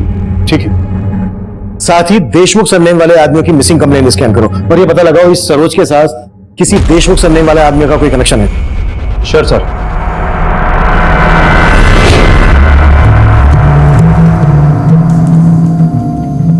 पांडे जी, सॉरी पांडे नहीं, हनी, राइट? हनी भी नहीं तो फिर हबी? इस रात को और भी ज्यादा रोमांटिक बनाने के लिए पेश है मेरे हैंडसम हबी को और भी ज्यादा हैंडसम बनाने वाला केसर वाला दूध।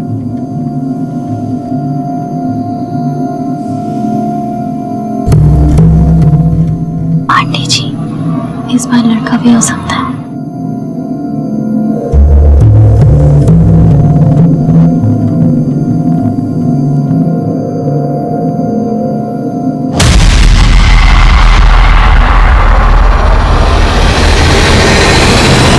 सर रिद्धि का यह ऑपरेशन करीब 2-2.5 साल पहले हुआ था, जब उसका फ्रैक्चर हुआ था और उसके बोन्स को सपोर्ट देने के लिए मेटल प्लेट डाली गई थी। अच्छा डॉक्टर, ये मेटल प्लेट पे जो ये नंबर है, ये नंबर कैसा है?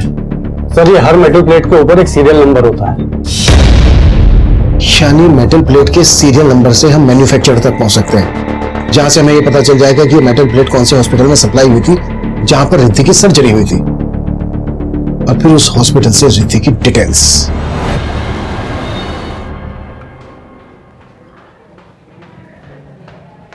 आपका टिफिन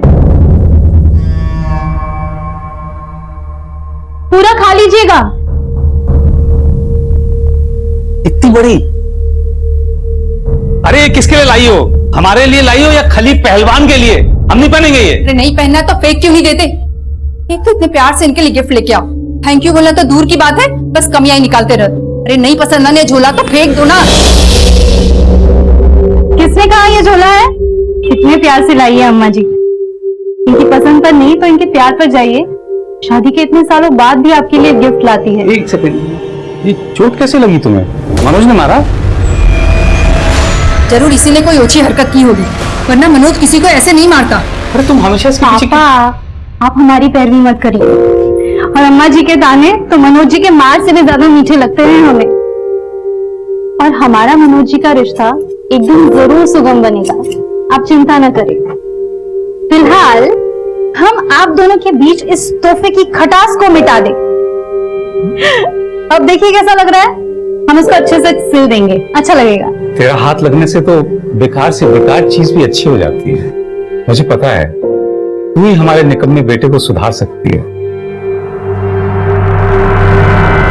पापा, हमने कुछ सोचा है। कल हमारी मैरिज एनिवर्सरी है, तो हमने उनके लिए एक सरप्राइज प्लान किया है। हमें लगता है उन्हें बहुत अच्छा लगेगा और सब ठीक हो जाएगा। Best of luck. Thank you. एक चाय देना।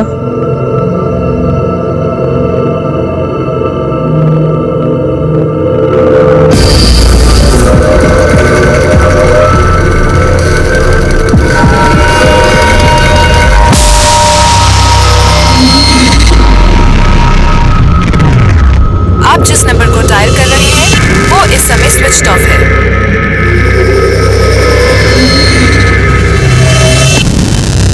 चलो।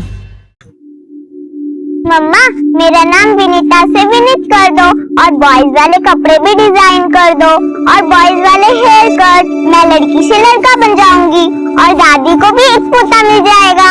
अच्छा, और जब तुम्हारा भैया आएगा तो उसको लड़के से लड़की बना दे हैं? हाँ हाँ, उसे अपना बहन बना देंगे तो आप भी खुश, पापा भी खुश और दादी भी खुश।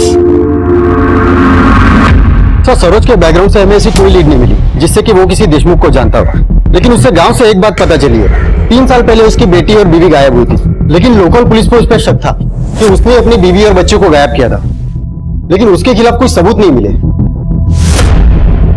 इस सरोज की बीवी और बच्ची के गायब होने का इस लड़की के मर्डर और रिद्धि से क्या कनेक्शन हो सकता है? सर, हमने सरोज को बहुत तोड़ा, लेकिन वो अभी यही बोल रहा है कि उसने कुछ नहीं किया। सरोज को यहाँ रखकर उस पर हाथ चलाने से अच्छा है उसे छोड़कर उस पर नजर रखो। अगर सरोज ने कुछ किया है तो बाहर जाकर हमें कोई लीड दे सकता है।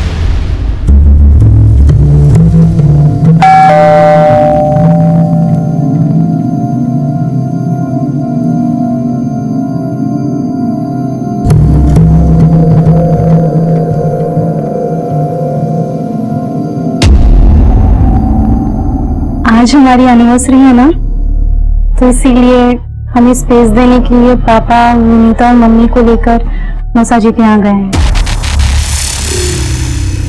Happy anniversary.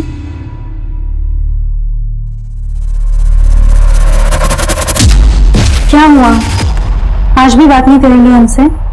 हमारा इंतजाम अच्छा नहीं लगा? इंतजाम? भाई सब खर्चा क्यों हो रहा है? 4 बार तुम्हारा अबॉर्शन हुआ है, हर बार लड़की। देखो नजर नहीं पाती हो तुम, हमको पता है। अम्मा बाहर जाती है, सब लोग कहते तुम्हारा बहू को पोता नहीं दे सकती। इसमें हम क्या कर सकते हैं, ये औरत के हाथ में नहीं होता। साइंस में भी लिखा है कि बेटा हो या बेटी, ये सिर्फ मर्द पर निर्भर करता है। ये सब कर रही हो ना, हमको पता बेटा के लिए नहीं कर रही हो, ये सब तुम कर रही हो अपनी जरूरत के लिए। हमको सिर्फ आपका प्यार चाहिए। क्या चाहिए तुमको? सर, उस हॉस्पिटल का पता चल गया जहां 2 साल पहले रिद्धि की सर्जरी हुई थी। ये उसकी फाइल सर, मैंने हॉस्पिटल में पता किया रिद्धि के इलाज की पेमेंट एक क्रेडिट कार्ड से की गई थी, और मैंने चेक किया वो क्रेडिट कार्ड किसी राहुल देव के नाम पर इशू हुआ था। राहुल देव? रिद्धि ने अपना सरनेम देशमुख बताया था, तो कि राहुल देव उसकी सर्जरी की पेमेंट क्यों करेगा? सर, बैंक से राहुल देव के घर का एड्रेस और ये उसका फोटो भी वहां से मिला है। मुझे उस लड़के के साथ फिल्म नहीं करनी, मतलब नहीं करनी। निकालो उसे। राहुल जी, समझने की कोशिश कीजिए, इस स्टेज पे हम कुछ नहीं कर सकते। हमारी फिल्म आधी से ज्यादा शूट हो चुकी है। देखो, अगर तुम्हें मेरे साथ काम करना है तो उस लड़की को बाहर निकालना हूं। निकालो उसे। राहुल जी, नई लड़की है, समझा दिया मैंने। अब जबरदस्ती अगर उसे फिल्म से बाहर निकालेंगे, सेक्सुअल हैरासमेंट का केस कर देगा, फिर अपनी इमेज के बारे में तो सोचिए।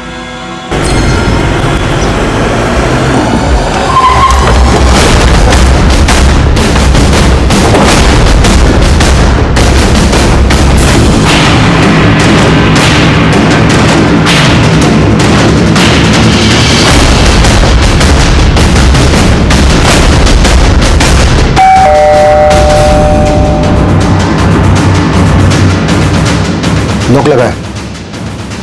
पुलिस से पता करो इस राहुल देव के बारे में। आप इनको जानते हो?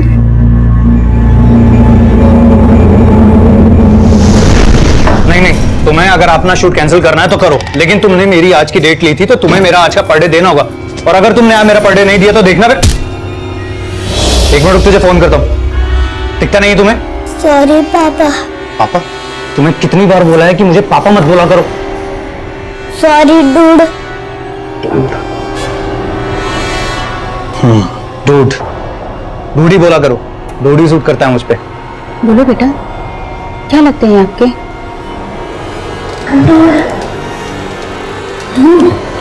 ये बच्ची क्या लगती है राहुल देव की? ये तो रिद्धि है, राहुल की बेटी। ये लड़की हमें गुमशुदा मिली थी और इसने अपना सरनेम हमें देशमुख बताया था। तो क्या राहुल का पूरा नाम राहुल देव देशमुख तो नहीं है? नहीं सर, राहुल तो पंजाब का रहने वाला है। राहुल की बेटी और उसकी बीवी मीरा कई महीनों से यहाँ नहीं रह रहे। राहुल और मीरा के बीच काफी मनमुटाव था, इसीलिए दोनों अलग हो गए। और ये लड़की कौन है?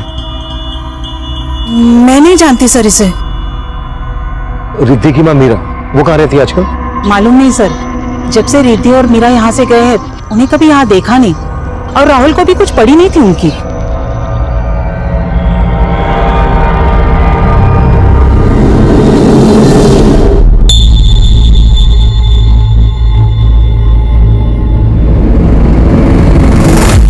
सॉरी राहुल, रिद्धि बहुत जिद कर रही थी हमारे साथ पार्टी में चलने के लिए, तो मैंने सोचा। Have you lost your mind? दिमाग नाम की कोई चीज है तुम्हारे पास? 23 की पार्टी में तुम इस बच्ची को साथ लेके जाओगी? राहुल की मान ही नहीं रही थी तो। नहीं मान रही थी तो उसको बैठकर यहाँ पर मनाओ तुम। मेरा टाइम क्यों खराब किया तुमने? मैं जा रहा हूँ। बहुत अकड़ू है राहुल, है तो बी ग्रेड का हीरो लेकिन खुद को बहुत स्टार समझता है। उसे एक बेटी का बाप कहलाने में बहुत शर्म आती है। इस वक्त कहाँ होगा राहुल? शायद अपने किसी शूट पे गया होगा। Excuse me, out guys, out.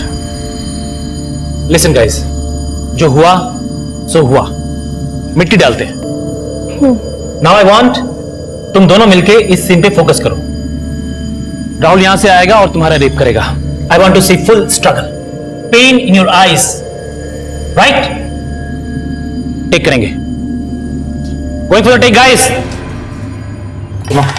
डरो मत, वो क्या है ना, पहले वाले सीन में मैं ज्यादा मूड में चला गया था। अब करते हैं अच्छे से। डोंट वरी राहुल, हम मुझे तुम्हारा डर नहीं है।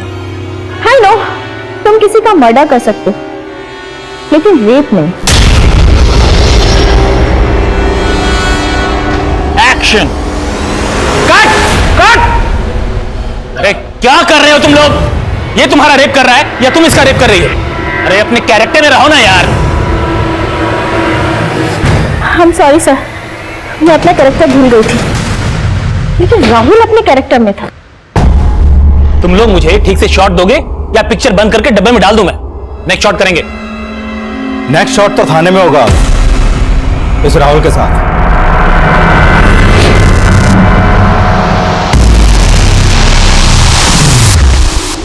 अरे भाई रुको, अंदर किधर जा रहे हो? नहीं बस कुछ नहीं, बिना परमिशन के आप अंदर नहीं जा सकते। चलो आप बाहर निकलो। ठीक।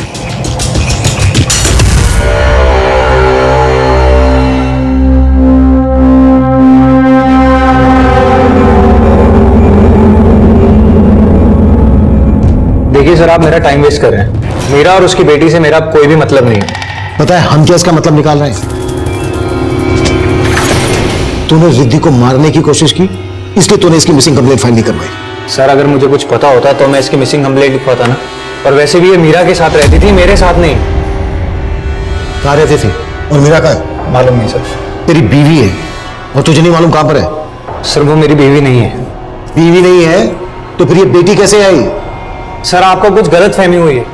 वो मीरा के पहले पति की बेटी है, मेरी नहीं सर। मीरा का पहला पति कौन था? कोई देशमुख। मीरा ने कभी उसके बारे में मुझे बताया नहीं। हम तो बस लिविंग में रहते थे, और जब मीरा का मन भर गया तो अपनी बेटी को साथ में लेके चली गई। रिद्धि कौन से स्कूल में पढ़ती थी? अगर वो तेरी बेटी नहीं है तो फिर स्कूल में तो। सर उसने स्कूल जाना ही नहीं शुरू किया था। उसकी सर्जरी के कारण मीरा ने उसकी एडमिशन ही नहीं करवाई थी। इसके अलावा मुझे कुछ मालूम नहीं। लेकिन हमें बहुत कुछ मालूम करना है तेरे से।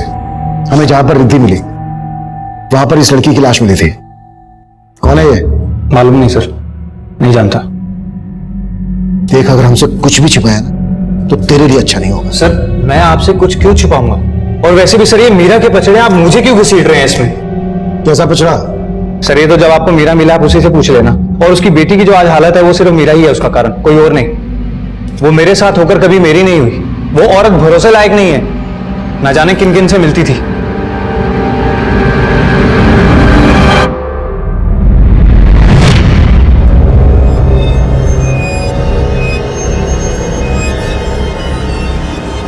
मीरा, कौन था ये? मेरा जानने वाला था। तुमने इसको इतने पैसे क्यों दिए? उधार दिए। तुम्हारा ये ऐसा कौन सा खास है जो तुमने उसको इतने पैसे उधार दिए? तुम मुझे अपने बारे में सब कुछ बताते हो क्या? जब तुम नहीं बताते तो मैं क्यों बताऊं? तुमने मुझे हक ही नहीं दिया है कि मैं तुम्हारे हर सवाल का जवाब दूं। मैंने तुम्हें और तुम्हारी बेटी को अपने घर में जगह दी है, इससे ज्यादा क्या हक चाहिए तुम्हें? सर मैं उससे शादी करना चाहता था, लेकिन उसका ये रवैया देखकर मैंने अपना डिसीजन बदल लिया। और वो आदमी कौन है जिसके बारे में तूने अभी बताया? मालूम नहीं सर। तुझे ये नहीं मालूम कि मीरा कहाँ पर है? उसका फोन नंबर तो होगा तेरे पास? लीजिए sir.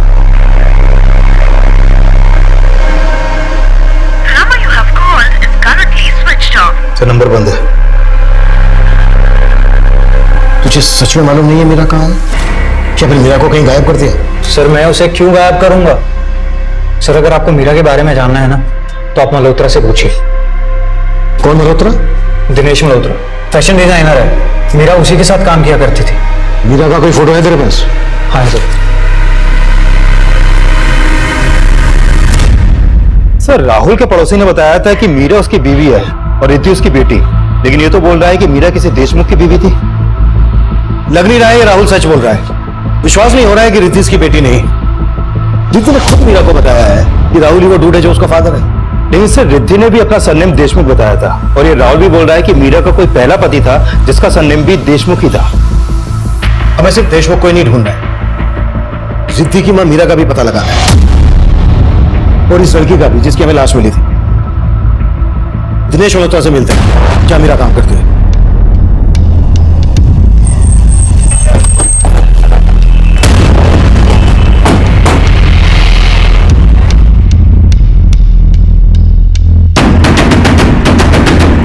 Excuse me. Yes Dinesh Malhotra. Sir ऊपर। एक्चुअली मीरा के बारे में हमें आपसे बात करनी थी। मीरा यही काम करती है ना? No, I mean yes. मेरे कहने का मतलब ये है कि मीरा मेरे साथ काम करती थी, अभी नहीं करती। 3 महीने पहले वो जॉब छोड़ के चली गई थी। पर बात क्या है सर? हमें मीरा की बेटी रिद्धि गुमशुदगी की हालत में मिली। मीरा आजकल कहाँ है? सर एक राहुल नाम का एक्टर है, राहुल देव।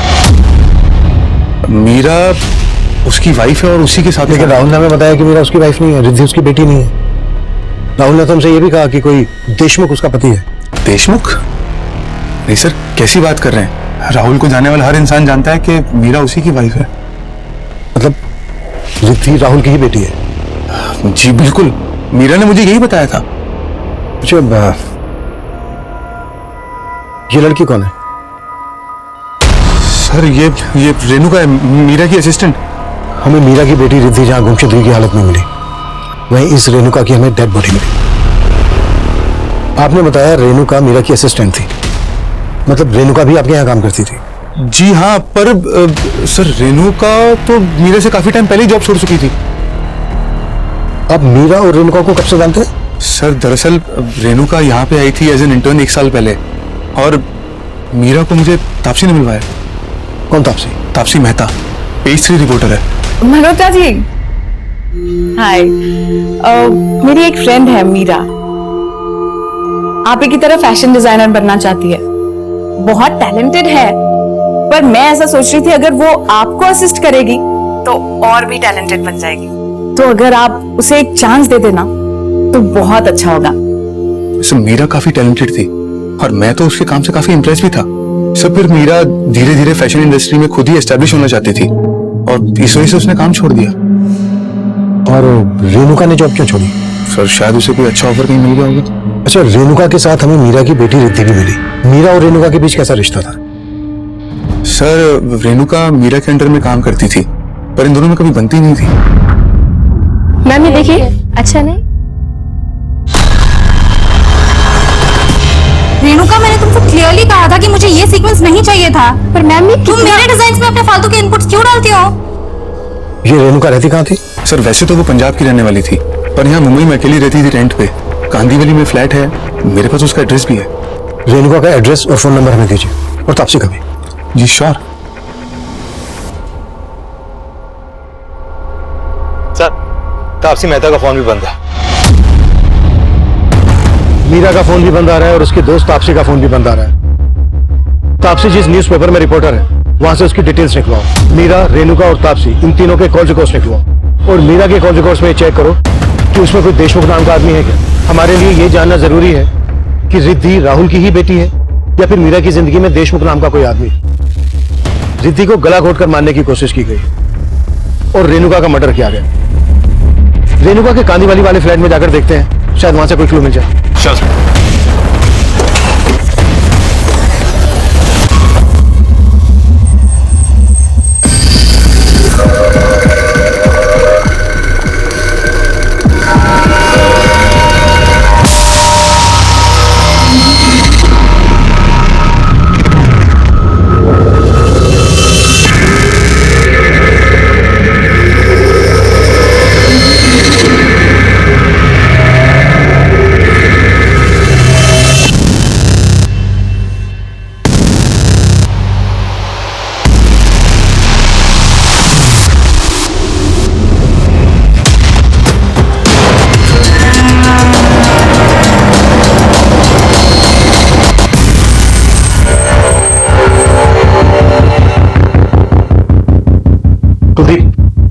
आसपास पता करो सर।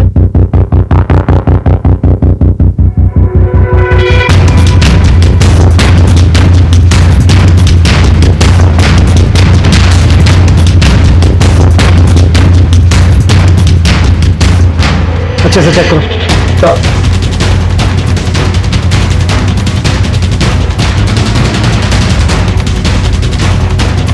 सर रेणुका के पड़ोसियों ने बताया कि मीरा का यहाँ पर भी काफी आना जाना था और रेणुका के मकान मालिक से उसका पंजाब के कपूरथला का एड्रेस मिला है।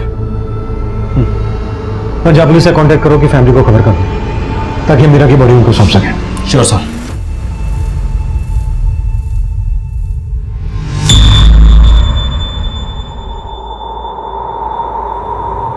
ये आदमी काफी करीब लग रहा है मीरा के।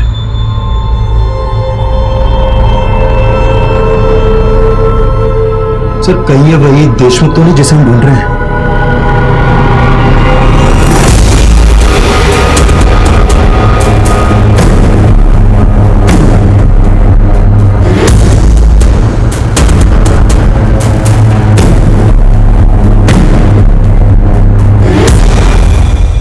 सर तापसी जिस पेपर में काम करती है उनसे हमारी बात हुई। उन्होंने कहा कि तापसी 7 फरवरी को फ्रांस चली गई, इसलिए उसका फोन बंद आ रहा है। 7 फरवरी को, और रेणुका का मर्डर हुआ था 9 फरवरी को। मतलब रेणुका के मर्डर से 2 दिन पहले तापसी फ्रांस चली गई थी। और सर ऑफिस वालों ने हमें बताया कि तापसी फ्रांस में इंटरनेशनल फिल्म फेस्टिवल कवर करने गई है। 4 दिन बाद मुंबई वापस आएगी। सर मीरा का जो नंबर राहुल ने दिया था वो नंबर तो निर्मुक्ता पांडे के नाम पर रजिस्टर्ड है। निर्मुक्ता पांडे? हाँ sir, mobile network service provider से ये फोटो मिला है सर। फोटो तो मीरा का ही है लेकिन नाम है निर्मुक्ता पांडे।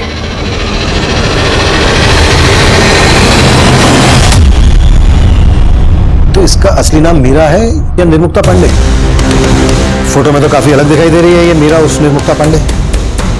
अच्छा, इसका ये नंबर कौन से एड्रेस पर रजिस्टर्ड है? सर मलाड के एड्रेस पर रजिस्टर्ड है। सर मैंने मीरा के 6 महीने पुराने कॉल रिकॉर्ड भी चेक किए लेकिन उसमें किसी भी देशमुख सरनेम वाले आदमी का कोई नंबर नहीं मिला। और सर मीरा के कॉल रिकॉर्ड में कई ऐसे नंबर हैं जो फेक आईडी से लिए गए हैं। कुलदीप, तुम मलाड के उस एड्रेस पे जाओ जिस पर इस मीरा उर्फ निर्मुक्ता का मोबाइल नंबर रजिस्टर्ड है। मैं तब तक रिद्धि से दोबारा बात करने की कोशिश करता हूँ। Sure sir. रिद्धि बेटा, ये आपकी मम्मी है ना? अच्छा बेटा, इनका पूरा नाम मीरा है या निर्मुक्ता?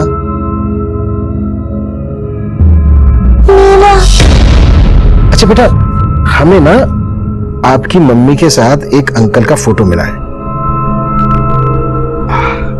ये देखिए, तो आपकी मम्मी के साथ जो अंकल है, कौन है ये? आप जानते हो उनको? राकेश अंकल। राकेश अंकल। मैं और मम्मी इनके साथ बहुत एंजॉय करते थे।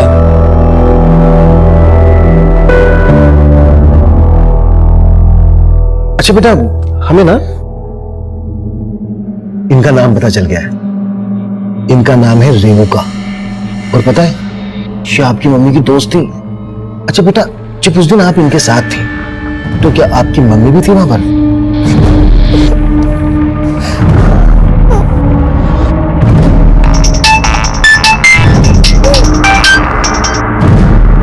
हाँ कुलदीप सर, निर्मुक्ता और मीरा का फोन नंबर मलाड के जिस एड्रेस पर रजिस्टर्ड है, वो वहाँ 4 साल पहले तक किराए पे अकेली रहती थी। अकेले? हाँ सर, और तब रिद्धि भी उसके साथ रहती थी। लेकिन सर, यहाँ आस पड़ोस में कोई भी देशमुख सरनेम वाले इंसान के बारे में कुछ नहीं जानता है। कुलदीप, इस मीरा उस निर्मुक्ता के कॉल रिकॉर्ड चेक करो, और चेक करो इसके कॉल रिकॉर्ड्स में कोई राकेश नाम का आदमी है क्या? रेणुका के घर में निर्मुक्ता का फोटो जिस आदमी के साथ हमें मिला, उस आदमी का नाम रिद्धि राकेश बता रही है। Okay sir. बस अब जल्दी से खाना खाएंगे और सो जाएंगे, सुबह जल्दी उठना है ना। दादाजी, मम्मी लखनऊ कब आएगी? मुझे उनकी बहुत याद आती है। अरे कभी नहीं आएगी वो, भूल जा कि तेरी कोई मम्मी भी थी। क्या बात करती हो तुम? कितनी बार बोला तुमको बच्ची से ऐसे बात मत किया करो। क्यों ना करूं? मेरा बस चले तो इसका गला दबा दूं, और इसकी माँ का भी। बस, बुरी वो नहीं है, बुरी तुम हो। तुम्हारी वजह से घर उजड़ा है। उसने तो इस घर को बहुत संभालने की कोशिश की, लेकिन तुम्हारी लगाई हुई आग थी जो ज्वालामुखी बनी।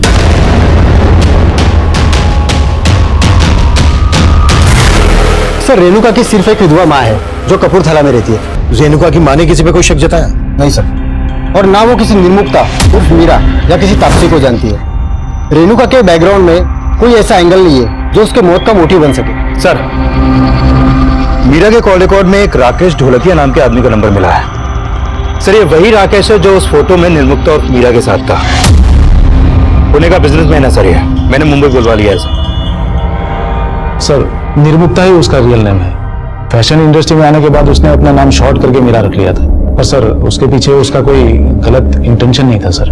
आप काफी कुछ जानते हैं मीरा, निर्मुक्ता के बारे में। आप दोनों एक दूसरे को कब से जानते हो? सर, हमारी पहली मुलाकात 7-8 महीने पहले एक पेस्ट्री पार्टी में हुई थी। तब से हम दोस्त हैं। मैं, मीरा और उसकी बेटी रिद्धि एक साथ काफी टाइम स्पेंड करते थे सर। आप दोनों के बीच कैसी दोस्ती थी? सर, हमारे थॉट्स मिलते थे। वो मुझसे अपने लाइफ की काफी बातें शेयर करते थे सर। राहुल मेरी जिंदगी में आया तब मुझे ऐसा लगा जैसे अब फिर कभी मुझे पीछे मुड़ने की जरूरत नहीं पड़ेगी। पीछे मुड़ के देखना भी क्यों है मेरा? तुमने हमेशा से आगे देखा है, अभी तुम आगे देखो। राहुल के साथ अगर तुम खुश नहीं हो तो उसे डिवोर्स दे देना। डिवोर्स? लेकिन राहुल ने हमसे बताया कि उसके और मीरा की शादी नहीं हुई थी। सर, ऐसा कैसे हो सकता है? उनकी बेटी थी तो शादी तो हुई होगी ना सर। राहुल ने हमसे ये भी बताया कि देशमुख सरनेम वाला उसका कोई पति था, और रिद्धि ने भी हमें अपना पूरा नाम रिद्धि देशमुख बताया था। हाँ सर, पर इसके बारे में मुझे कुछ पता नहीं। अच्छा, आप इस लड़की को जानते हैं? हाँ सर, ये रेणुका है, मेरा की दोस्त। सर, इसके मर्डर और रिद्धि के बारे में सुन के मुझे ऐसा लग रहा है कि मेरा किसी मुसीबत में तो नहीं सर। तो फिर आपने हमसे कांटेक्ट क्यों नहीं किया? सर, मैं तो पुणे में रहता हूँ। मैंने मीरा को फोन किया था पर उसका फोन लग नहीं रहा था, तो मैंने तापसी को मैसेज किया तो उसने बताया कि वो तो आउट ऑफ इंडिया है। आप तापसी को भी जानते हैं? हाँ सर, राहुल से अलग होने के बाद मीरा और रिद्धि तापसी के पास ही रहते थे। अच्छा, आपको रेणुका के मर्डर और मीरा के गायब होने के पीछे किसका हाथ लगता है? वो तो पता नहीं सर, पर कुछ महीने पहले बोरीवली में मीरा के ऊपर किसी ने गोली चलाकर उसको मारने की कोशिश की थी सर।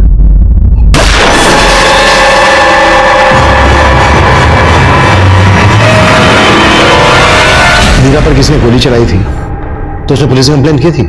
हाँ सर, मैंने उसको बोला था, पर वो काफी डरी हुई थी सर। कोई तो है जो मीरा और उसकी बेटी को नुकसान पहुंचाना चाहता है। एक बार मैंने एक आदमी को मीरा के साथ झगड़ते हुए देखा था सर। मीरा ने कभी मुझे उस आदमी के बारे में कुछ बताया नहीं सर। रिद्धि भी आ गई। रिद्धि,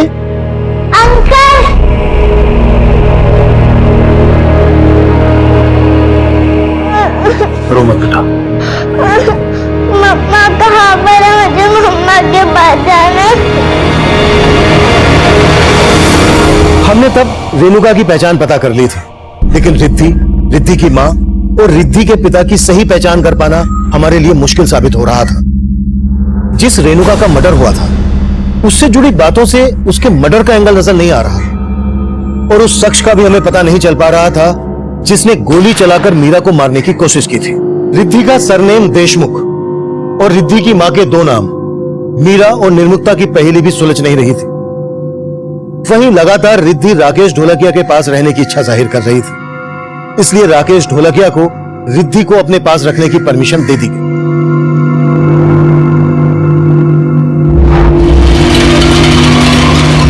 वहीं रिद्धि की मां के गायब होने की पहेली इस केस में 360 डिग्री का घुमाव लाने वाली थी।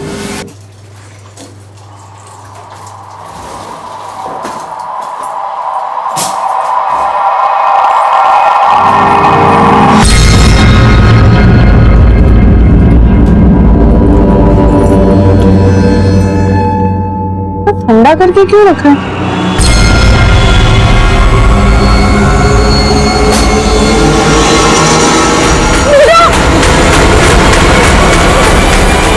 सर, मीरा और निर्मुक्ता के 2 साल पुराने कॉल रिकॉर्ड में कौशल देशमुख नाम के आदमी का नंबर मिला है। ये नंबर काफी टाइम से बंद है सर, और ये नंबर थाने के एड्रेस पर रजिस्टर्ड है। ये उसका फोटो।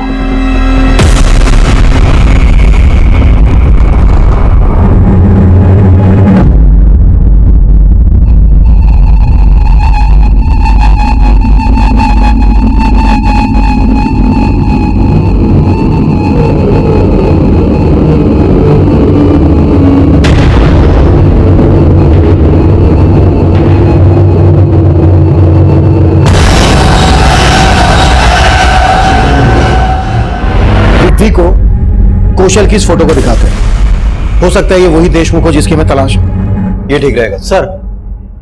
तापसी फ्रांस से मुंबई वापस आई है और फ्लैट में पहुंचते ही उसे वहां पे मीरा की बॉडी मिली। What?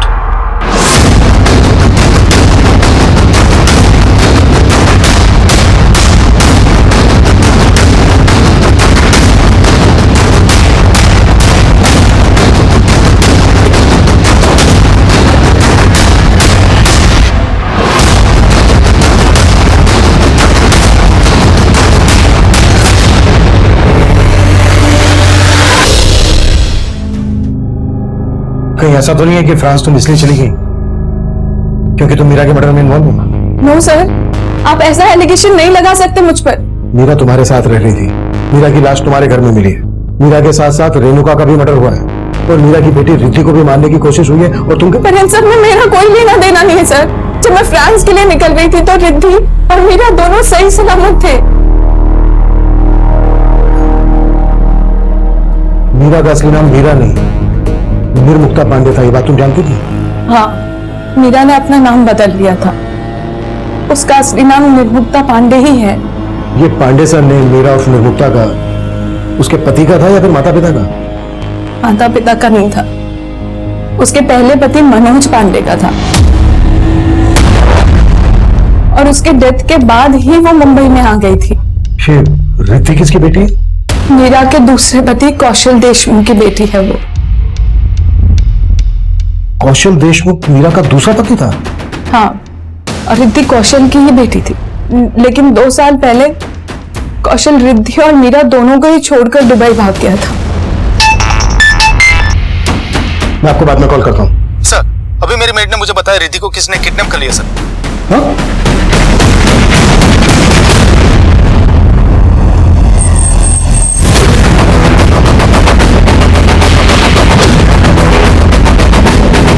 सर, मैं किचन में काम कर रही थी, रिद्धि यहाँ पर खेल रही थी। अचानक वो आया और रिद्धि को उठाकर लेकर भाग गया। मैं पीछे पीछे गई, मैंने देखा उसको नीले रंग के वैन में बिठा के उसको लेकर गया। कौन था वो? उसे पहले भी कभी देखा है? ना साहब, पहले कभी नहीं देखा। क्या वो ये था? ये हाँ साहब यही था। आसपास जितने भी सीसीटीवी है सब स्कैन करो, ब्लू वैन जरूर कैप्चर हुई होगी। सब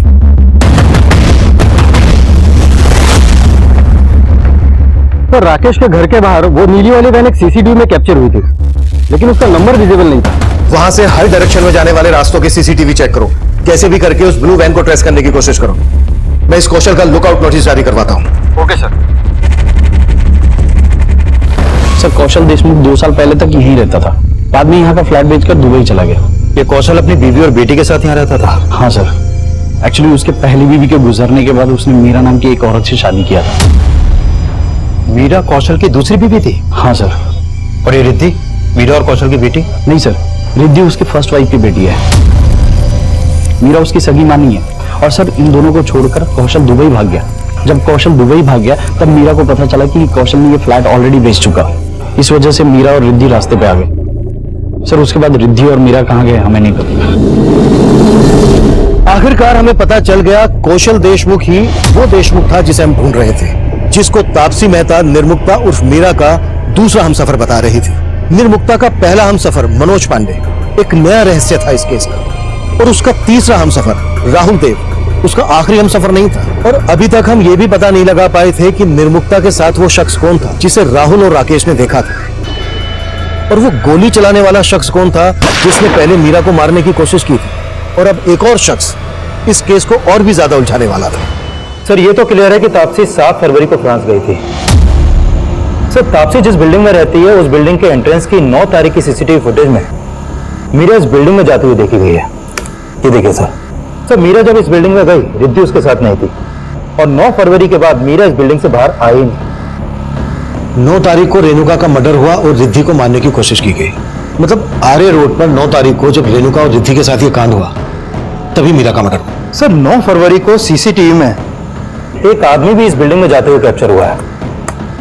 ये देखिए सर बिल्डिंग में जाने के 15 मिनट बाद यह आदमी वापस आ गया। सर मैंने बिल्डिंग के गार्ड से इस आदमी के बारे में जानने की कोशिश की लेकिन कुछ हासिल नहीं हुआ, और बिल्डिंग के लोगों ने भी इस आदमी को आइडेंटिफाई नहीं किया। Sir I am sure Meera का मर्डर इसी आदमी ने किया होगा।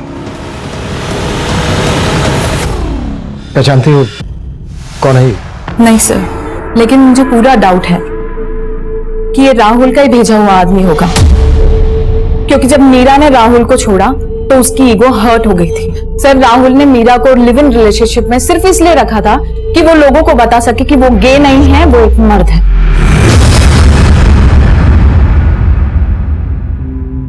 मीरा जब राहुल के साथ रिलेशन में आई उससे पहले से उसको पता था कि राहुल गे है? नहीं सर, शुरुआत में नहीं पता था, लेकिन जब ये बात पता चली तब भी मीरा ने उसका साथ निभाया। लेकिन राहुल बहुत ही गिरा हुआ इंसान है। मीरा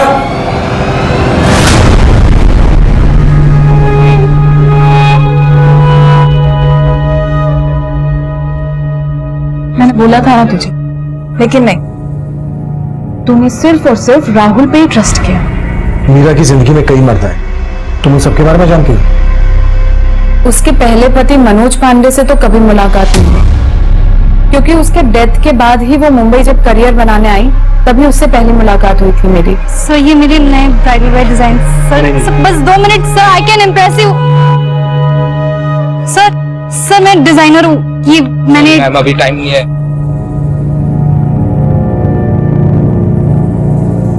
तुम्हारे डिजाइन अच्छे हैं, लेकिन ऐसे धक्के खाने से कुछ नहीं होगा। तो कैसे होगा मैम?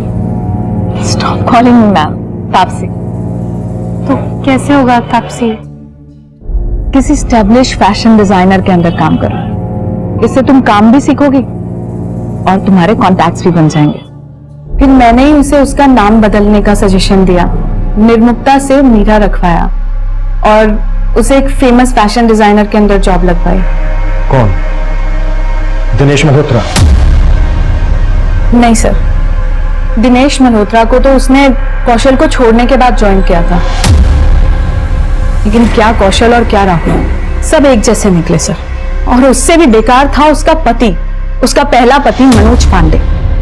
रोज उसकी मार सहती थी और उसके बारे में सोचकर ही सिहर जाती थी सर। अब गया ना वो मनोज, अगर मरने वाला अच्छा हो तो उसे याद करना भी ठीक है और उसके लिए रोना भी ठीक है, लेकिन अगर ऐसा हो ना तो उसे हमेशा हमेशा के लिए अपने अंदर से मार देना चाहिए। आज तू भी एक काम कर, उसे हमेशा हमेशा के लिए अपने अंदर से मार ले। आज तू ही शुरुआत कर, मार ले दो कुछ। फिर वो मनोज पांडे को भूल गई, यहां काम करने लगी, तभी उसकी जिंदगी में कौशल आया। अरे बताइए नहीं क्या? अरे छोड़ो, तुम आ तो सही। हम दोनों ही गुड न्यूज तुझे साथ में देना चाहते थे। मैं और कौशल शादी कर रहे हैं। ये मीरा कौशल के साथ सेटल हो गई और उसकी बेटी को भी अपना ली। कौशल 2 साल बाद ही उसको और अपनी खुद की बेटी को डिच करके दुबई भाग गया। फिर भी रिद्धि को अपनी बेटी से कम नहीं समझा उसने कभी। फिर उसकी जिंदगी में राहुल आ गया। हर मोड़ पे धोखे खाए हैं उसने, और इस बार तो अपनी जान तक गंवा दी।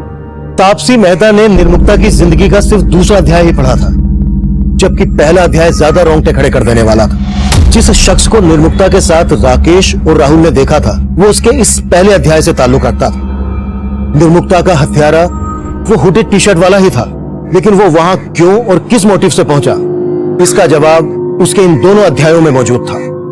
और वो भी हो सकता था जो दिखाई दे रहा था, और वो भी हो सकता था जो अभी तक नजर में नहीं आया था।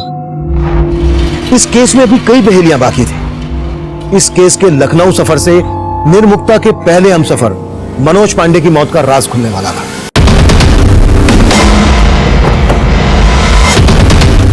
आइए सर। जी, वो खा गई मेरे बेटे को सर।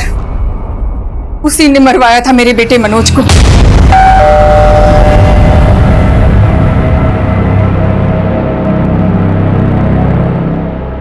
भैया कहाँ है वो? कहाँ है वो?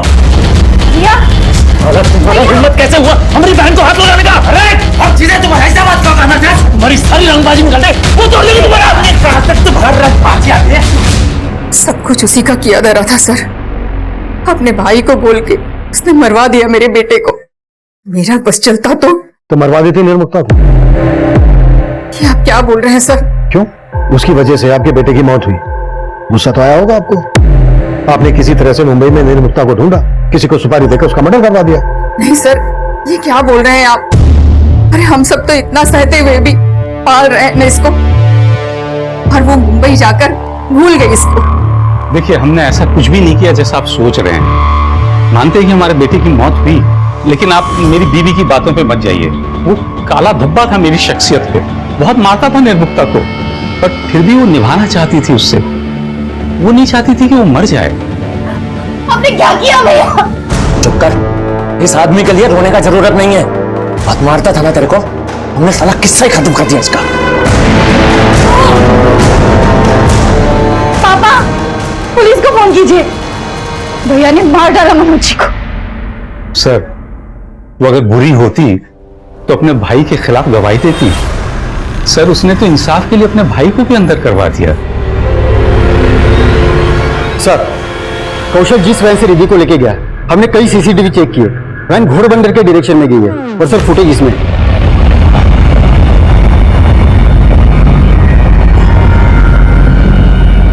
सर ये देखिए, ये वैन है, लेकिन वैन का नंबर फेक है। घोड़बंदर के हर चेक नाके में पूछताछ करो, शायद वैन किसी ने कहीं पर देखी हो। सर निर्मुक्ता का भाई धीरज कुछ टाइम पहले पेरोल पे बाहर आया था, तब से लापता है वो। धीरज की कोई फोटो है तुम्हारे पास? सर,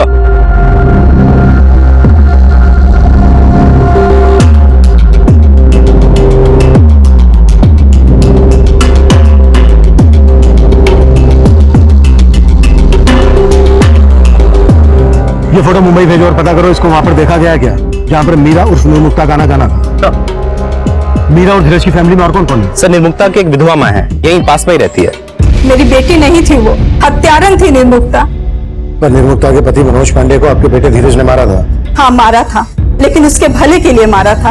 अगर वो उसे नहीं मारता तो निर्मुक्ता का पति उसे मार देता, और उसने अपने भाई को ही जेल भिजवा दिया। कहीं ऐसा तो नहीं है कि धीरज ने बदला लेने के लिए निर्मुक्ता को मार डाला? कहाँ मिलेगा धीरज? मुझे नहीं पता। हाँ कुलदीप, कौशल की लीड मिली है सर, पता चल गया कहाँ है वो। अभी लेकर आता हूँ थाने में सर।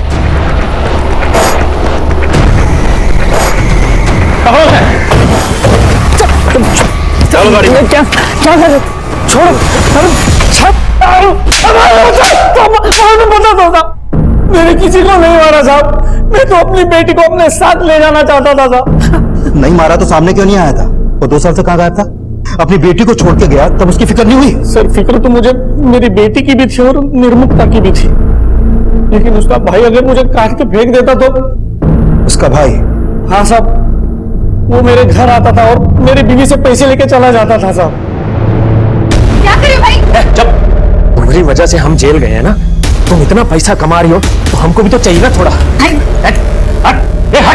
अरे अरे ये क्या हो रहा है? क्या तो रक्षाबंधन मना रहे हैं जीजा जी। हमारी बहन है ना, उसकी रक्षा करने का जिम्मेदारी हम लिए है। और अगर तुमने कुछ भी कहा ना, काट के रख देंगे। काट के रख देंगे मतलब एक्सपीरियंस है, पहले भी एक को। फिर पता चला कि उसने मीरा के पहले पति को भी मार दिया था। मैं बहुत डर गया था साहब। मैं तो मीरा से शादी करके दुबई में सेटल होना चाहता था, मुझे वहां नौकरी भी मिली थी, लेकिन वो वहां आना नहीं चाहती थी। कौशल, मैं चाहती हूँ कि तुम दुबई जाकर ये जॉब जरूर करो, जैसा तुम भी चाहते हो, लेकिन मैं अपने करियर के साथ समझौता नहीं कर सकती। मैं तो निर्मुक्ता से शादी करके उसको अपनी बीवी बनाना चाहता था, ताकि वो मेरी बेटी का ख्याल रख सके। रिद्धि मीरा को मां मानने लगी थी साहब, इसलिए मैंने उन दोनों को अकेला छोड़ के मैं दुबई चला गया साहब। चला गया, वो भी घर बेचकर, और उन दोनों को बेघर कर दिया। लेकिन मैंने किसी को मारा नहीं साहब। नहीं बोलेगा ऐसे तुम्हें सर। अरे वही धीरज है जिसके बारे में राकेश ने भी हमें बताया था, और राहुल ने भी हमें इसी धीरज के बारे में बताया था, जो मीरा से मिलने उसके घर जाता था। हो सकता है राहुल ने मीरा को मरवाने के लिए धीरज का इस्तेमाल किया हो। राहुल को उठा के लेके आओ। सर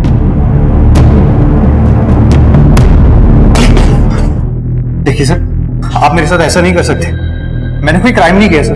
मैं मानता हूं सर, वो मेरे घर आता था, वो मीरा का भाई है। मैं नहीं जानता था क्योंकि मीरा ने मुझे आज तक कुछ नहीं बताया उसके बारे में। वो तेरे से मिलने क्यों आता था? दरअसल सर, मीरा मुझे छोड़कर चली गई थी, बस वो पूछने आता था कि वो कहां चली गई है। और वो गोली चलाने वाला शख्स कौन था जिसने मीरा को पहले मारने की कोशिश की थी? और तापसी की बिल्डिंग जिस एरिया में, वहां के डंप डाटा से मैंने ऐसे कई सारे नंबर आइडेंटिफाई किए जो उस कदकाठी के हैं जिस कदकाठी का आदमी तापसी के बिल्डिंग में हुडेड टी शर्ट पहन के गया था। इन सब की बैकग्राउंड चेक करो, देखो इनकी बैकग्राउंड में कुछ सस्पिशन मिलता है क्या? सर, पता चला है कि निर्मुक्ता और मीरा ने कुछ टाइम पहले कंपनी रजिस्टर करवाई थी मीरा फैशन के नाम से, और उसका एक करंट अकाउंट नंबर भी सामने आया सर, जिसमें 25 लाख का बिजनेस लोन अमाउंट भी ट्रांसफर हुआ था। और सर, ये भी पता चला है कि मीरा ने अपनी कंपनी में रेणुका को 25% का पार्टनर बनाया था। लेकिन इस सबसे उनके मर्डर का क्या कनेक्शन है? सर, एक्चुअली मैंने मल्होत्रा के यहाँ काम करने वाले कुछ लोगों से बात की। पहले तो वो बताने से डर रहे थे, लेकिन बाद में उन्होंने ये बताया कि मीरा भी उन लोगों को अपने काम से जोड़ना चाहती थी, लेकिन इस बात से मल्होत्रा को प्रॉब्लम थी। इस मल्होत्रा के खिलाफ कुछ मिला? नहीं सर, अभी तक तो नहीं, लेकिन सर पता चला है कि मल्होत्रा के पास एक लाइसेंसी गन है, और राकेश ने बताया था कि कुछ टाइम पहले मीरा पर एक बार गोली चलाई गई थी। इस मल्होत्रा से फिर से मिलते। क्या बात है सर, आप मेरी गन के बारे में ये सब दिखाइए हमें जल्दी। सर पर दिखाइए। जी एक मिनट सर। लाइसेंस के हिसाब से आपको 4 गोलियां इशू हुई और ये 3 है, एक कम है। कहाँ है उसकी? सर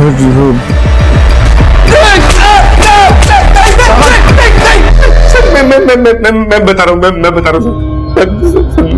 मैं मानता हूँ कि मुझसे गलती हुई और मैंने पहले मीरा को मारने की कोशिश की थी, लेकिन मेरा यकीन मानिए सर, अब मैंने कुछ नहीं किया। क्या पता क्या हो, तेरे से बर्दाश्त भी हुआ हो कि मीरा तुझे तेरे बिजनेस में टक्कर दे।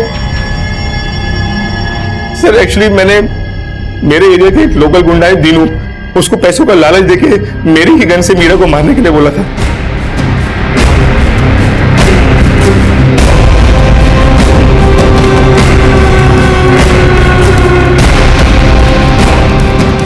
कैसा है? कम, लेट्स गो।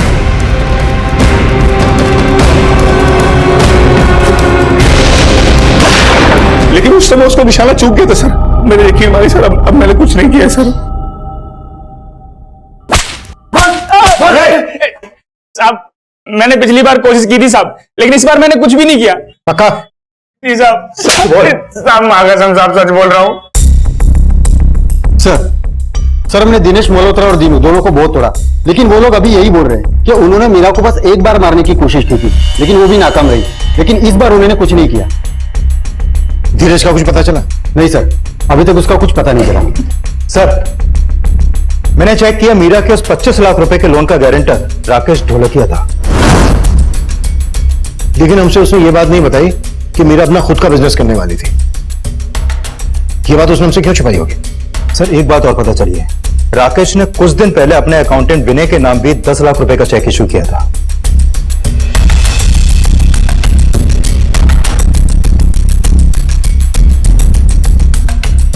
सर, पता चला है कि उस अकाउंटेंट विनय का मकान गिरवी था, जो उसने 10 लाख रुपए देकर छुड़वाया था। ये उसका फोटो है सर।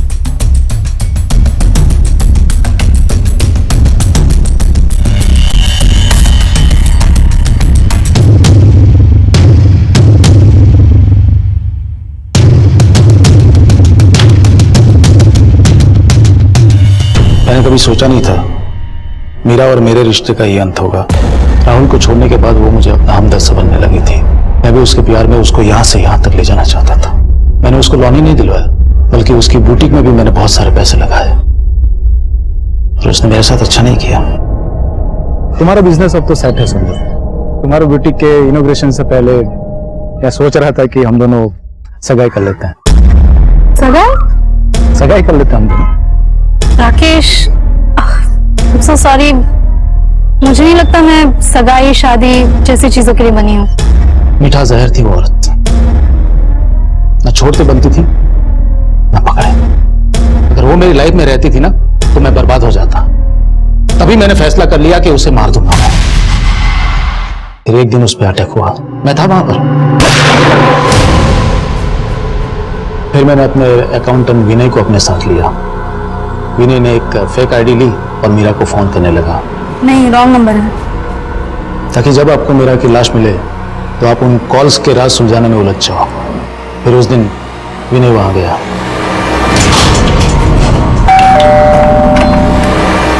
अरे विनय, तुम यहाँ? राकेश जी ने भेजा था, कुछ काम था। तो फिर रेणुका का मर्डर क्यों किया?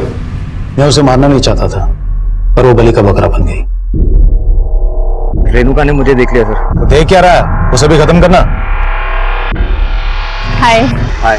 तुम यहाँ रेणुका? मीरा मैम मुझे मार्केट में मिली थी, उन्हें कहीं मीटिंग के लिए जाना था, तो उन्होंने मुझे कहा कि मैं रिद्धि को यहाँ छोड़ दूँ।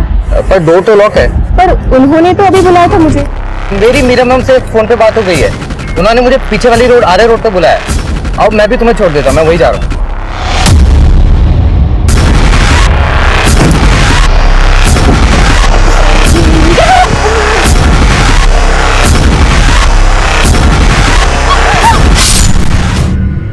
रिद्धि का मौत के मुंह से बाहर निकलकर आना किसी चमत्कार से कम नहीं था। मनोज, राकेश, राहुल और कौशल, निर्मुक्ता के इन 4 हमसफरों के अलावा निर्मुक्ता की इस बदहाली के लिए निर्मुक्ता का भाई धीरज भी जिम्मेदार था। अब मैं सीनियर इंस्पेक्टर अभिमन्यु जिंदल आप लोगों से विदा लेता हूं। आपसे फिर मुलाकात होगी एक नए केस के साथ। स्वस्थ रहिए, सतर्क रहिए और देखते रहिए क्राइम पेट्रोल दस्तक। मकसद बताना नहीं, बचाना है। क्राइम पेट्रोल के ऐसे ही मजेदार एपिसोड्स देखने के लिए हमारे चैनल को सब्सक्राइब करें